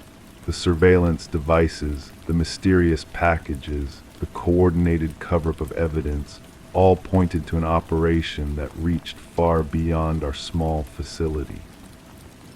But understanding the scope of the conspiracy didn't bring me any closer to identifying who was behind it or what their ultimate goal might be. Every person I'd trusted, every system I'd relied on, now seemed potentially compromised. The very tools I'd used to investigate the mystery had become instruments of surveillance and control. As I sat in my office that afternoon, staring at the empty shelf where the mysterious box had been, I realized I faced the same choice my predecessor had confronted. I could continue investigating, knowing that each question I asked would bring more attention from whoever was orchestrating this operation. Or I could walk away, accept that some truths were too dangerous to pursue, and try to forget what I'd learned. The phone on my desk rang, startling me from my thoughts. The caller ID showed no number, just a series of zeros. When I answered, I heard my own voice played back to me, a recording from the previous night when I'd been alone in the warehouse. Every word I'd spoken, every sound I'd made had been captured and preserved.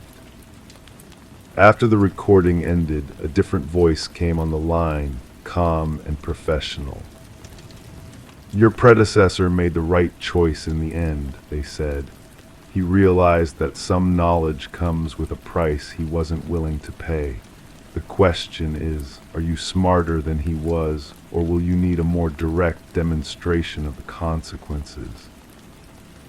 The line went dead, leaving me staring at the phone and trying to process the implications of what I'd just heard. They had been watching me, recording me, documenting every step of my investigation. The mysterious packages, the surveillance devices, the coordinated cover-up, all of it had been designed to send a message. But what message exactly? Was this a warning to stop investigating, or was it something more sinister? Had my predecessor really made a choice to leave, or had that choice been made for him?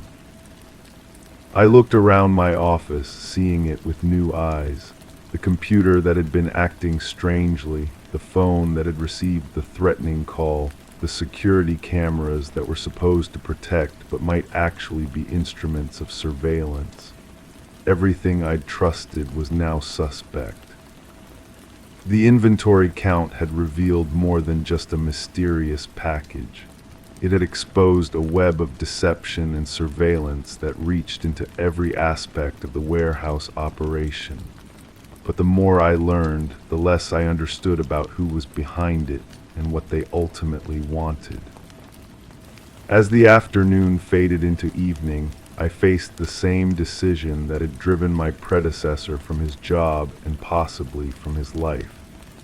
Some secrets I was beginning to understand were designed not to be solved, but to test the resolve of those who stumbled upon them. The warehouse fell quiet around me as the day shift ended and the night shift failed to arrive. I sat alone in my office, surrounded by the evidence of a conspiracy I couldn't fully comprehend, knowing that every choice I made from this point forward would determine not just my future, but possibly my survival. The inventory had been completed, the numbers had balanced, and the system had flagged an anomaly that had led me down a path I couldn't retrace. But the real question remained unanswered. In a world where watchers were being watched and investigators became the investigated, who could be trusted to distinguish between truth and carefully constructed deception? Story 8. I had sealed the envelope with deliberate pressure. The sticky taste of glue lingered on my lips, a reminder of the unspoken message within. As I sat back, my shoulders brushed the edge of the chair, leaving a faint tingling that crept up my spine. The air was perfectly still, yet the curtains swayed as if in a whispered quarrel. My fingertips traced the table's grain, sensing vibrations only they could perceive. The silence pressed, full and dense, while a subtle shift in the light made it feel like the walls were holding their breath. Something in the rhythm of the room had changed, an unsaid dissent that stirred beneath the surface. The letter inside contained my resignation. After 3 months of working as a night caretaker at the research facility, I'd finally gathered enough evidence to justify my departure. The place had always felt wrong, but I'd convinced myself it was just the isolation getting to me. Night shifts do that to people, make shadows seem longer, make ordinary sounds carry weight they shouldn't have. I remember the exact moment I decided to leave. It was during my rounds on what I believed was a Tuesday, though the days had started blending together. I'd been checking the laboratory doors as usual, ensuring each was properly locked. The facility housed some kind of medical research, nothing I was supposed to understand, just secure. But that night, I'd noticed something different about the storage room at the end of the corridor. The door stood slightly ajar. Protocol demanded that all doors remain sealed during night hours. I approached cautiously, my flashlight cutting through the darkness. Inside, I found rows of filing cabinets, their metal surfaces gleaming under my light. One drawer had been left open, revealing manila folders arranged in perfect order. Each folder bore a number, no names, just sequential digits that seemed to follow some internal logic I couldn't grasp. I should have closed the drawer and reported the security breach. Instead, I found myself drawn to examine the contents. The files contained medical records, charts tracking various measurements over time, heart rates, blood pressure, temperature readings, all normal enough. But there were other notations I didn't recognize, symbols and abbreviations that meant nothing to me. What struck me most was the dates. The records spanned decades, yet the handwriting remained consistent throughout. The same pen, the same careful script, as if a single person had been maintaining these files for an impossibly long time. I photographed several pages with my phone before carefully returning everything to its original position.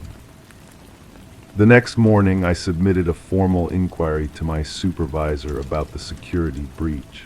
She assured me that authorized personnel had been conducting routine maintenance. Her explanation made sense. Research facilities operate around the clock, and I wasn't privy to every scheduled activity. Still, something about her response felt rehearsed, as if she'd been expecting my question. Over the following weeks, I began paying closer attention to the patterns around me. Deliveries arrived at odd hours, always the same unmarked van. The driver never spoke, just wheeled containers through the loading dock with mechanical precision. I tried to engage him in conversation once, but he acted as though I wasn't there, his eyes focused on some point beyond my shoulder. The facility's layout started bothering me too. Corridors that should have led to exits instead curved back on themselves. Rooms I'd mapped in my mind appeared in different locations when I returned to check them. I began carrying a notebook, sketching the floor plan during my rounds, but each night's drawing contradicted the last. That's when I started experiencing the episodes. The first one happened near the storage room where I'd found the open drawer. I was walking my usual route when suddenly the floor beneath my feet felt different, softer, almost spongy. The walls seemed to pulse with a rhythm that matched my heartbeat. When I reached for my flashlight, my hand came away wet, though I couldn't identify the source of the moisture. The sensation lasted only seconds before everything returned to normal. Solid floors, steady walls, dry hands. I convinced myself it was fatigue, perhaps a minor dizzy spell brought on by too much caffeine and too little sleep. But the episodes continued, each one more vivid than the last. During one incident, I found myself standing in a room I'd never seen before, surrounded by equipment that hummed with electrical energy. Banks of monitors displayed scrolling data, numbers cascading in patterns that seemed almost organic. The air tasted metallic, charged with something that made my skin prickle. When I blinked, I was back in the familiar corridor, staring at a blank wall where the mysterious room should have been. I began to suspect that the facility was conducting some kind of psychological research, possibly using the night staff as unwitting subjects. Sleep deprivation studies, sensory manipulation experiments. It would explain the disorientation I was experiencing. The thought both frightened and relieved me. At least it provided a rational framework for what was happening. My resignation letter detailed these concerns in careful, professional language. I avoided mentioning the more unusual aspects of my experience, focusing instead on documented security irregularities and my growing discomfort with the facility's operational procedures. I planned to deliver it the following morning, ending my employment on cordial terms while protecting myself from whatever research protocols might be affecting me.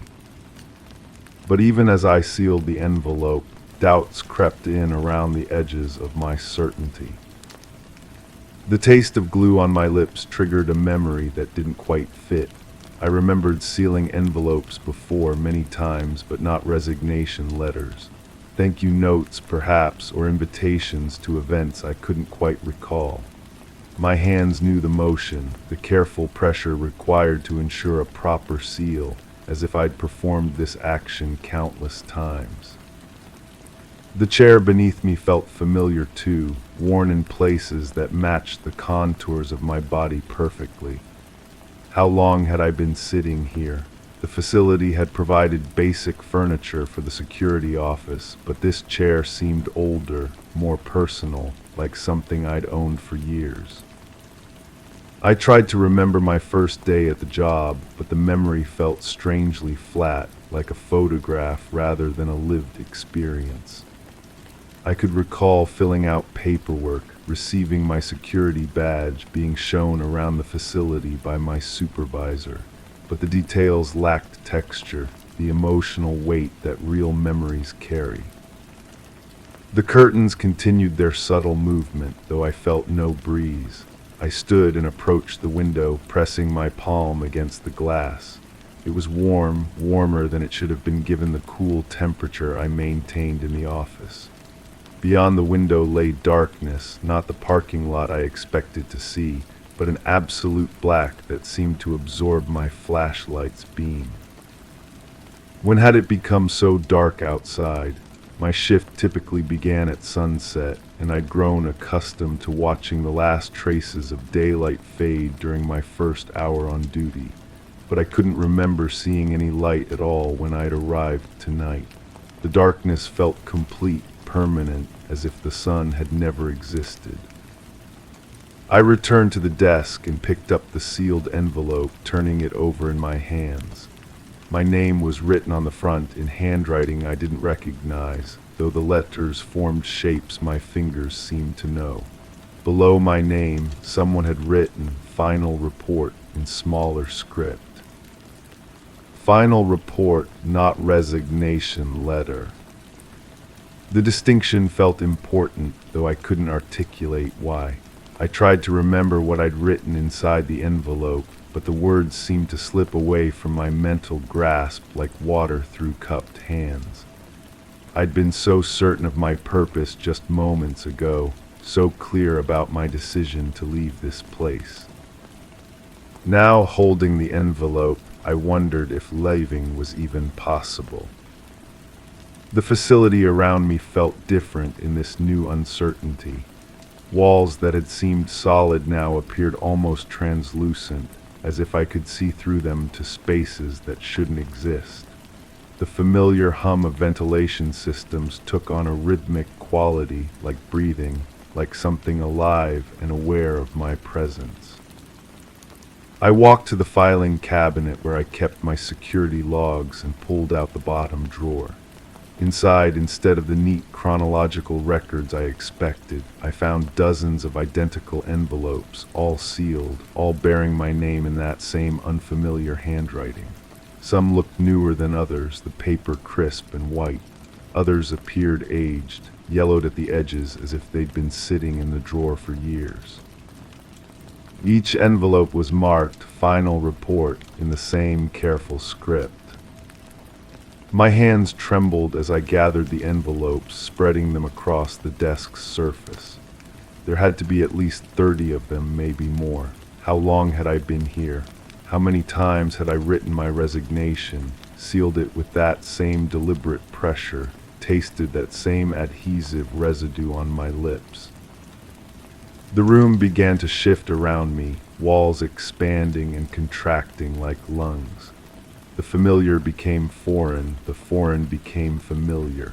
I was sitting in my security office, but I was also somewhere else entirely, somewhere that existed in the spaces between thoughts, between heartbeats, between the moment of sealing an envelope and the moment of doubt that followed.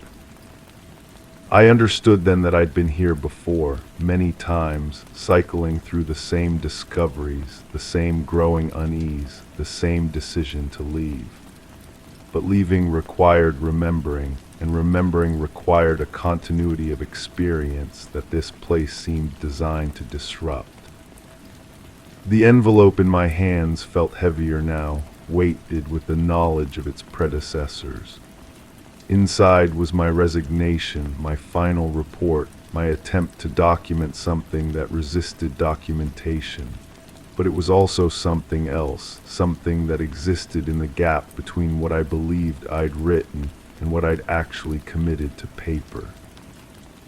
I could open it, of course, break the seal I'd applied with such care, and read the words I'd written in what felt like another lifetime. But I suspected that opening the envelope would only lead to more questions, more uncertainty, more envelopes sealed with the same deliberate pressure. The darkness beyond the window pressed closer, and the curtains swayed with increasing urgency. Somewhere in the facility, I knew other night workers were making their rounds, checking doors, filing reports, experiencing their own episodes of displacement and doubt. We were all part of something larger, something that required our presence but not our understanding. I placed the envelope back on the desk next to its countless predecessors. Tomorrow night, or what passed for tomorrow in this place outside of time, I would probably write another resignation letter. I would seal it with the same care, taste the same glue, feel the same certainty dissolving into the same questions. The facility would continue its work, whatever that work might be. The files would accumulate their mysterious data, the unmarked van would make its deliveries, and the rooms would shift their positions like pieces on a board whose rules I was never meant to understand. But tonight, in this moment suspended between certainty and doubt, I remained. Not because I'd chosen to stay, but because staying and leaving had become indistinguishable, two sides of the same envelope, sealed with deliberate pressure, containing messages that might never be read. The silence pressed against me, full and dense, while the walls held their breath and waited for the next cycle to begin. Story 9. I stood at the edge of the room where the floor met the wall and watched the door ajar. The wind outside should have made it shudder, but it held oddly still, like it was listening too. My eyes darted to the window. The curtain flickered once, but settled as if deciding to wait. The soundscape was fractured, a distant hum, a floorboard groaning somewhere, but nothing close, nothing clear. I could feel the tension in the air, a weight that pressed on the silence, begging for a break. And then it happened. A chair leg shifted, ever so slightly, where no one should have been. The coffee cup sits cold on the kitchen counter. I remember filling it, steam rising like small prayers. But when did I last drink from it? The ceramic feels foreign under my fingers now, as if someone else had chosen this particular mug this particular morning. The handle bears a small chip I don't recall making. She used to hum while washing dishes, a tune without words, something her mother taught her, she said. I can hear it now, threading through the silence of this empty house. But she hasn't been here for weeks. Has it been weeks? The calendar on the wall shows marks in my handwriting, but the pattern makes no sense. The basement door stands open. I never leave it open. The hinges complain when it moves, a sound that cuts through sleep and conversation alike. Someone has oiled them recently. The silence when I descend is different now, expectant. I found the photographs scattered on the floor down there. Pictures I don't remember taking, of corners and shadows in the back of someone's head. My camera, my film, but the angles are wrong. Too low, as if taken by someone shorter or someone crouching, hiding. The neighbor mentioned seeing lights in my windows at odd hours, patterns of movement that didn't match my routine. I laughed and blamed insomnia, but later I stood in my own yard and looked up at those windows, dark rectangles that seemed to watch back. There's a notebook I've been keeping. List of sounds, times when the house settles, which doors I'm certain I've locked. My handwriting changes from page to page, sometimes neat and controlled, sometimes urgent and slanted. On the last page, in letters I don't recognize as mine, she knows. The phone rang while I was writing that. When I answered, breathing, not heavy or theatrical, just the quiet rhythm of someone listening. I held the line until the silence became unbearable, then hung up. The dial tone hummed like her old song. I've been checking the locks more often. Front door, back door, the little latch on the basement window that's painted shut. My fingers know their positions now, the weight of each mechanism. But sometimes in the morning they feel different, looser, as if tested during the night. The mail comes at the same time each day, but yesterday there was nothing. The carrier mentioned an envelope addressed to me that had no return address, no postmark. He seemed confused, said he'd never seen anything like it. When I asked to see it, he claimed he'd already delivered it. I've searched everywhere. She left behind a hairbrush on the bathroom counter. Silver-backed, ornate, the kind passed down through generations. I should have returned it, but I couldn't bring myself to call. Sometimes I find long dark hairs caught in the bristles, though mine are short and gray, fresh hairs that weren't there the day before. The chair in the living room faces the wrong direction now. not toward the television or the window, but toward the hallway, as if someone had been sitting there watching the stairs. The cushion holds an impression that doesn't match my weight or shape, too small, too centered. I started leaving small markers around the house. A pen placed just so on the table, a book open to a specific page, breadcrumbs for my own peace of mind. Each morning I check them, and each morning some have moved. Subtle shifts that could be coincidence or settling or something else entirely. The grocery store clerk asked about my wife. I corrected him, said she was just someone who stayed here sometimes. But he insisted, described her perfectly, said she'd been in recently asking about my preferences, which coffee I liked, whether I took sugar, details only someone close would know. There's a smell in the house now, faint but persistent, not unpleasant but unfamiliar, like soap I don't use or perfume I don't recognize. It's strongest in the morning, as if someone had been here while I slept. The scent of occupation, of presence. I've been walking the perimeter of the property at night. The grass shows footprints sometimes, patterns that circle the house but never approach the doors. Small feet, careful steps. The prints disappear by morning, erased by dew or design. The police officer who took my report seemed skeptical, asked about stress, about medications, about whether I'd been sleeping well. I showed him the photographs, the notebook, but his expression remained politely doubtful. He suggested I might benefit from talking to someone, professional help. I found her spare key yesterday, the one I thought she'd taken with her. It was under the loose brick by the back steps, exactly where she used to keep it. But I watched her leave, saw her lock the door and test the handle. I'm certain she took her keys. The television turns itself on sometimes, always to the same channel. A local station that broadcasts old movies late at night. Black and white stories about mistaken identities and unreliable narrators. I don't remember setting it to that channel, but there it is, waiting for me when I come downstairs. My reflection in the bathroom mirror looks tired, older, but sometimes in my peripheral vision I catch sight of someone else, a figure that shouldn't be there, moving behind me when I'm alone. When I turn, there's nothing, just my own face, pale and uncertain. The basement holds more than photographs now. I found clothing folded neatly on the shelves, women's clothing in sizes that would fit her, clean and pressed as if waiting for an occasion. I don't remember storing anything down there. She calls herself my caretaker when she speaks to the neighbors. This is what I've learned from careful conversations, casual inquiries. They think we're married or at least committed. They speak of her with fondness, mention her concern for my well-being, how devoted she seems. The coffee cup is full again this morning, still warm. I didn't make coffee, story 10.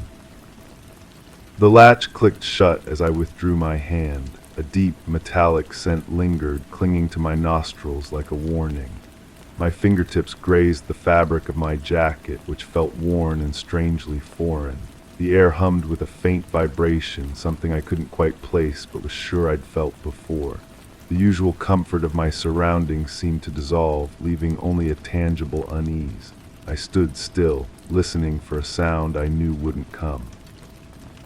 The space around me felt skewed, and the walls seemed closer than they should be. And then, in the silence, I realized it.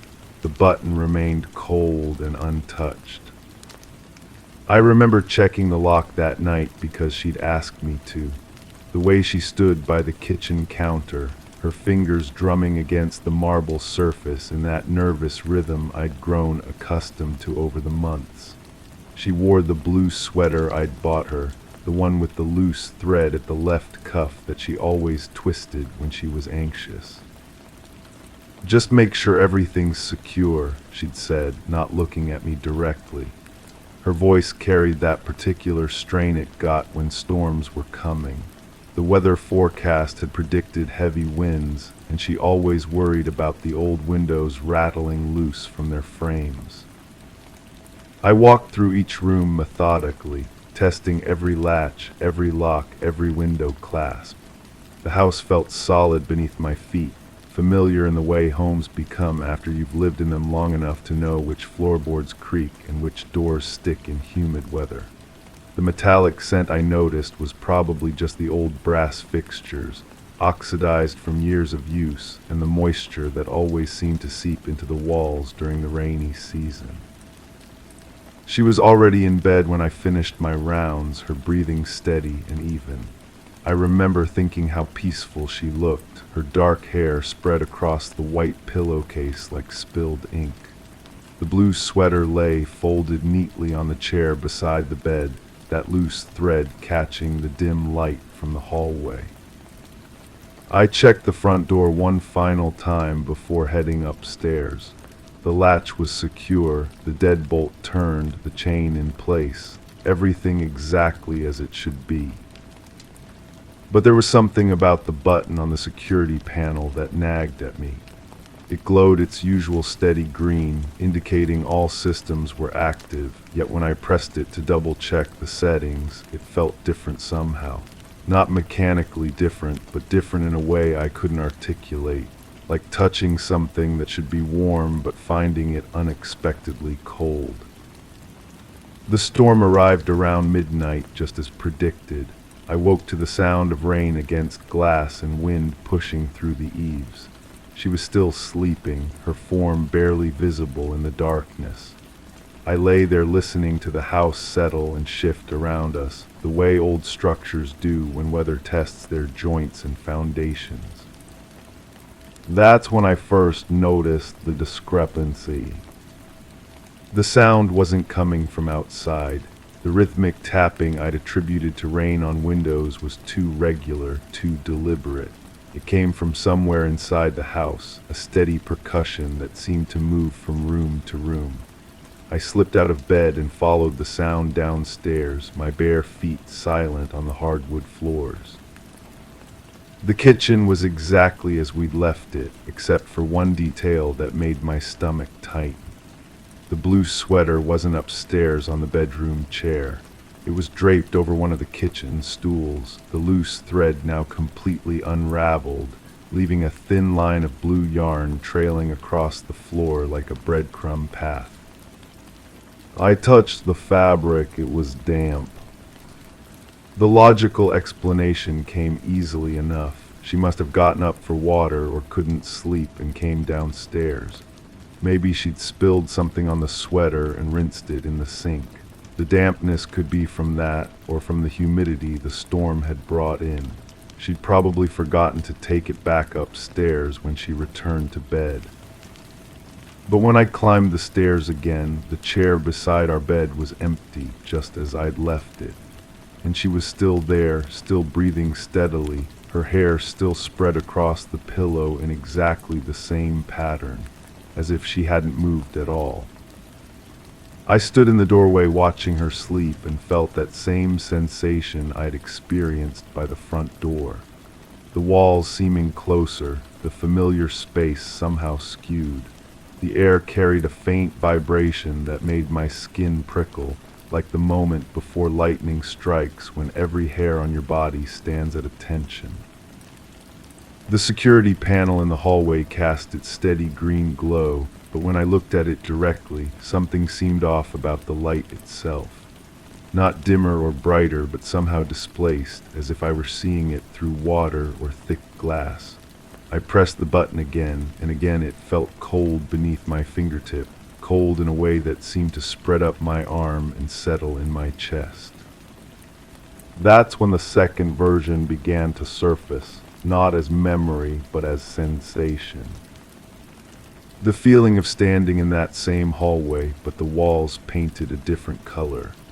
The security panel in a different location entirely, its red light blinking urgently instead of glowing green. The sound of my own breathing, rapid and shallow as if I'd been running. The taste of copper in my mouth, sharp and unmistakable. These impressions came in fragments, like scenes from a half-remembered dream. I would be standing in the kitchen, looking at the blue sweater, and suddenly I'd smell something burning. Not food or wood or electrical fire, but something organic and wrong. Then the smell would disappear, leaving me wondering if I'd imagined it entirely. Or I'd be checking the front door latch, and for just a moment the brass would feel warm instead of cold, as if someone had been touching it recently. But when I looked more closely, there would be no fingerprints, no smudges, nothing to suggest anyone had been near it. The most disturbing moments came when I looked at her sleeping.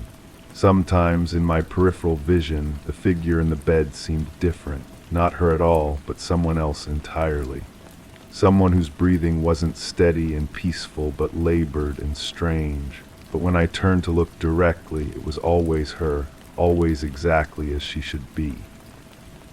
I began to keep track of these discrepancies, these moments when reality seemed to slip sideways. The blue sweater appeared in different locations throughout the house, always damp, always with that unraveled thread growing longer.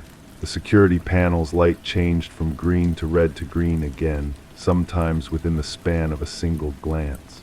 The metallic scent grew stronger in certain rooms and seemed to follow me as I moved through the house. During the day, when sunlight filled the rooms and everything looked normal, I could almost convince myself these were just tricks of exhaustion and stress. The mind playing games in the dark hours when rational thought grows thin. But at night, when the familiar became strange again, I couldn't shake the feeling that I was missing something crucial, something that would explain why nothing felt quite right. She never mentioned getting up that first night. When I asked about the sweater, she looked at me with genuine confusion, insisting she'd left it upstairs on the chair and had slept through the entire storm. She seemed surprised to find it in the kitchen, damp and unraveled, and couldn't offer any explanation for how it had gotten there. "Maybe I was sleepwalking," she said, but her voice carried doubt. "I've never done that before, though." I wanted to believe this explanation, but something about her expression when she said it made me uncomfortable. Not because she seemed to be lying, but because she seemed to be trying to convince herself as much as me. The second version grew stronger over the following nights. I began to experience moments where I felt certain I was somewhere else entirely, not just in a different house, but in a completely different situation. These episodes would last only seconds, but they were vivid enough to leave me disoriented and shaken. In these flashes, I wasn't checking locks to keep a storm out. I was checking them for a different reason entirely, something more urgent and desperate. The house wasn't our comfortable home, but a place where something terrible had happened or was about to happen. The security panel wasn't protecting us from intruders, but containing something that needed to stay hidden. And she wasn't sleeping peacefully upstairs. She was somewhere else entirely. The physical sensations accompanying these episodes were always the same. The taste of copper, the smell of something burning, the feeling of walls pressing closer. My hands would shake, and my heart would race as if my body remembered something my conscious mind couldn't access. I started checking the locks obsessively, sometimes multiple times each night.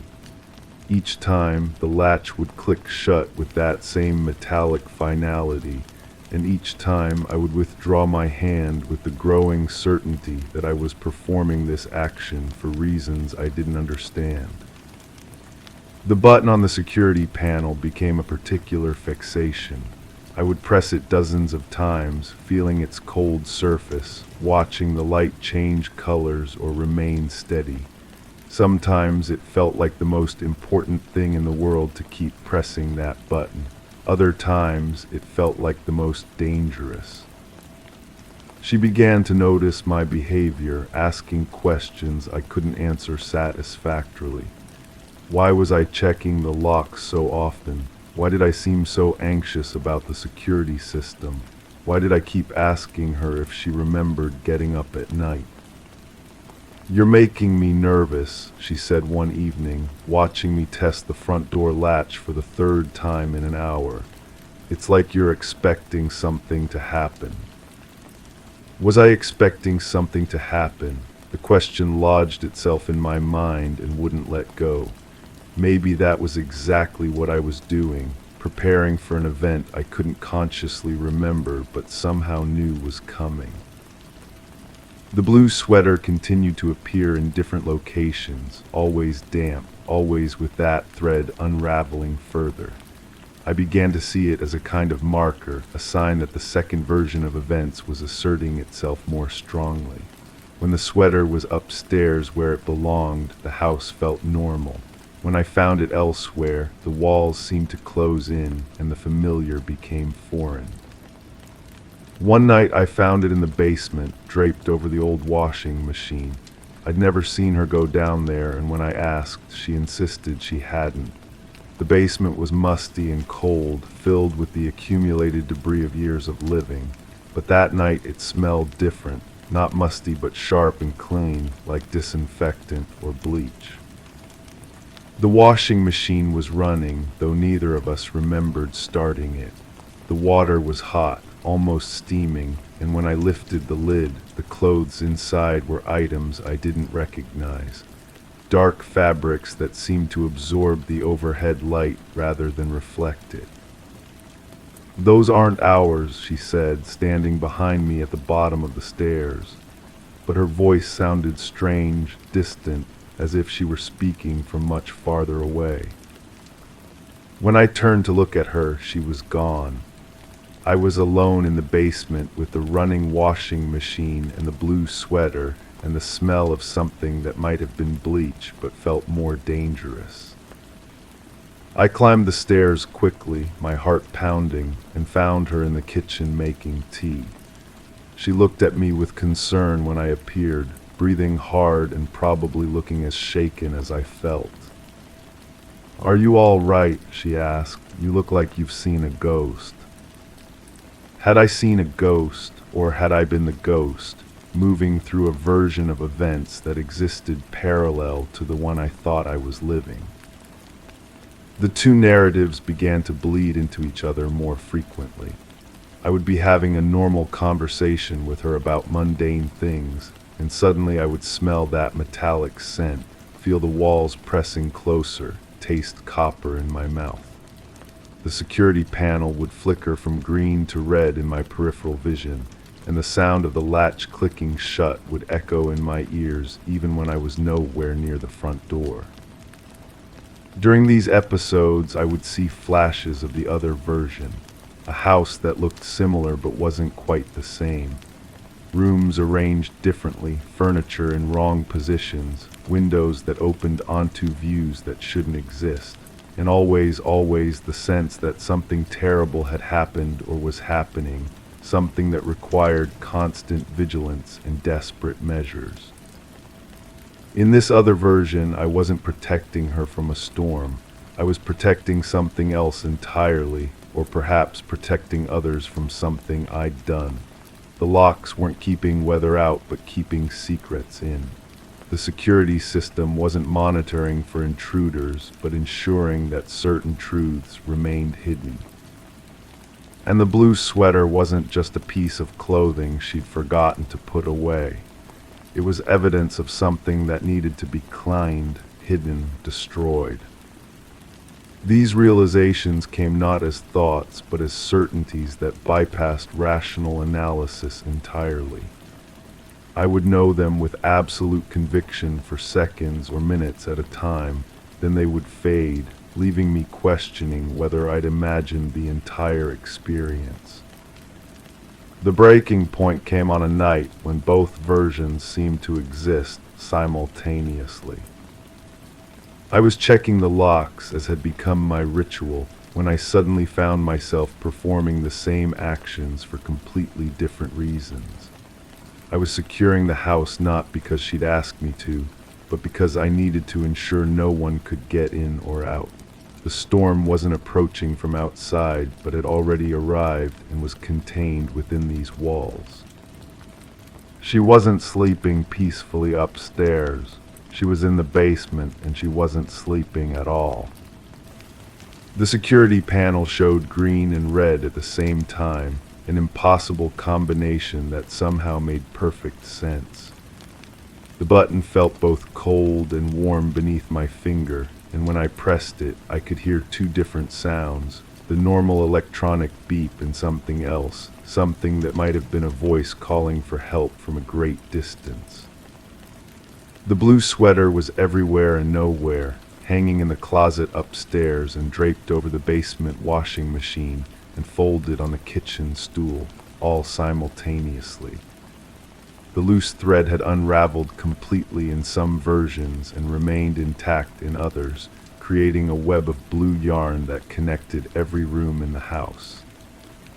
I moved through this layered reality like someone walking through multiple photographs exposed on the same frame.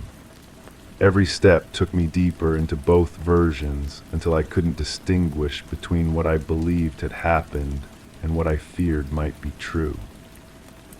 The metallic scent grew so strong I could taste it, and the walls pressed so close I could barely breathe.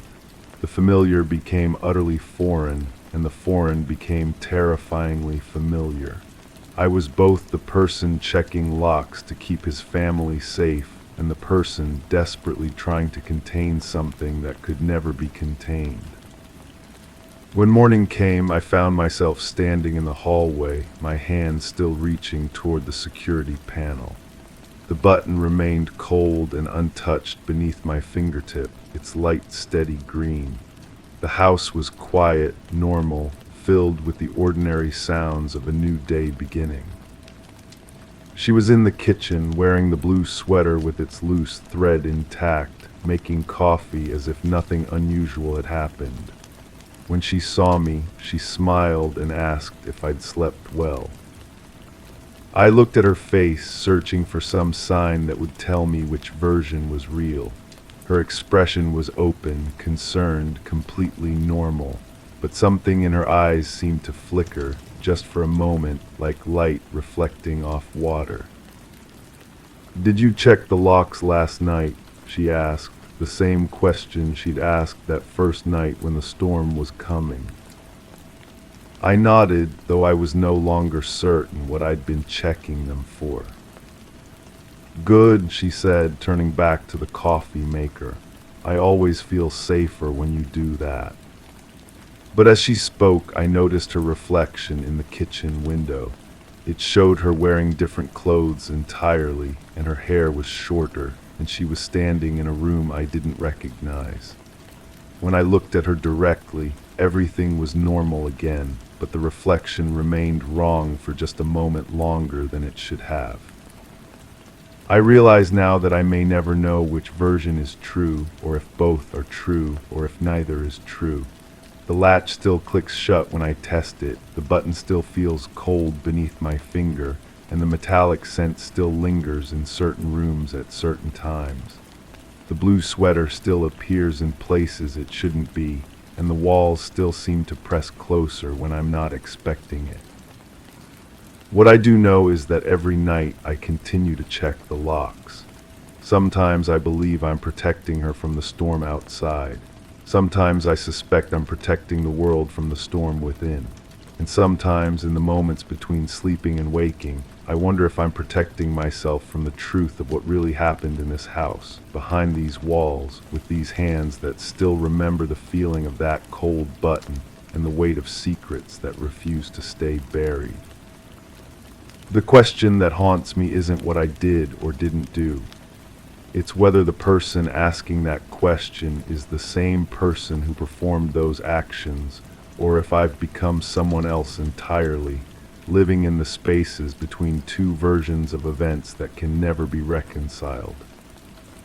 And in the silence that follows that question, I can still hear the echo of that latch clicking shut over and over, like a heartbeat that refuses to stop.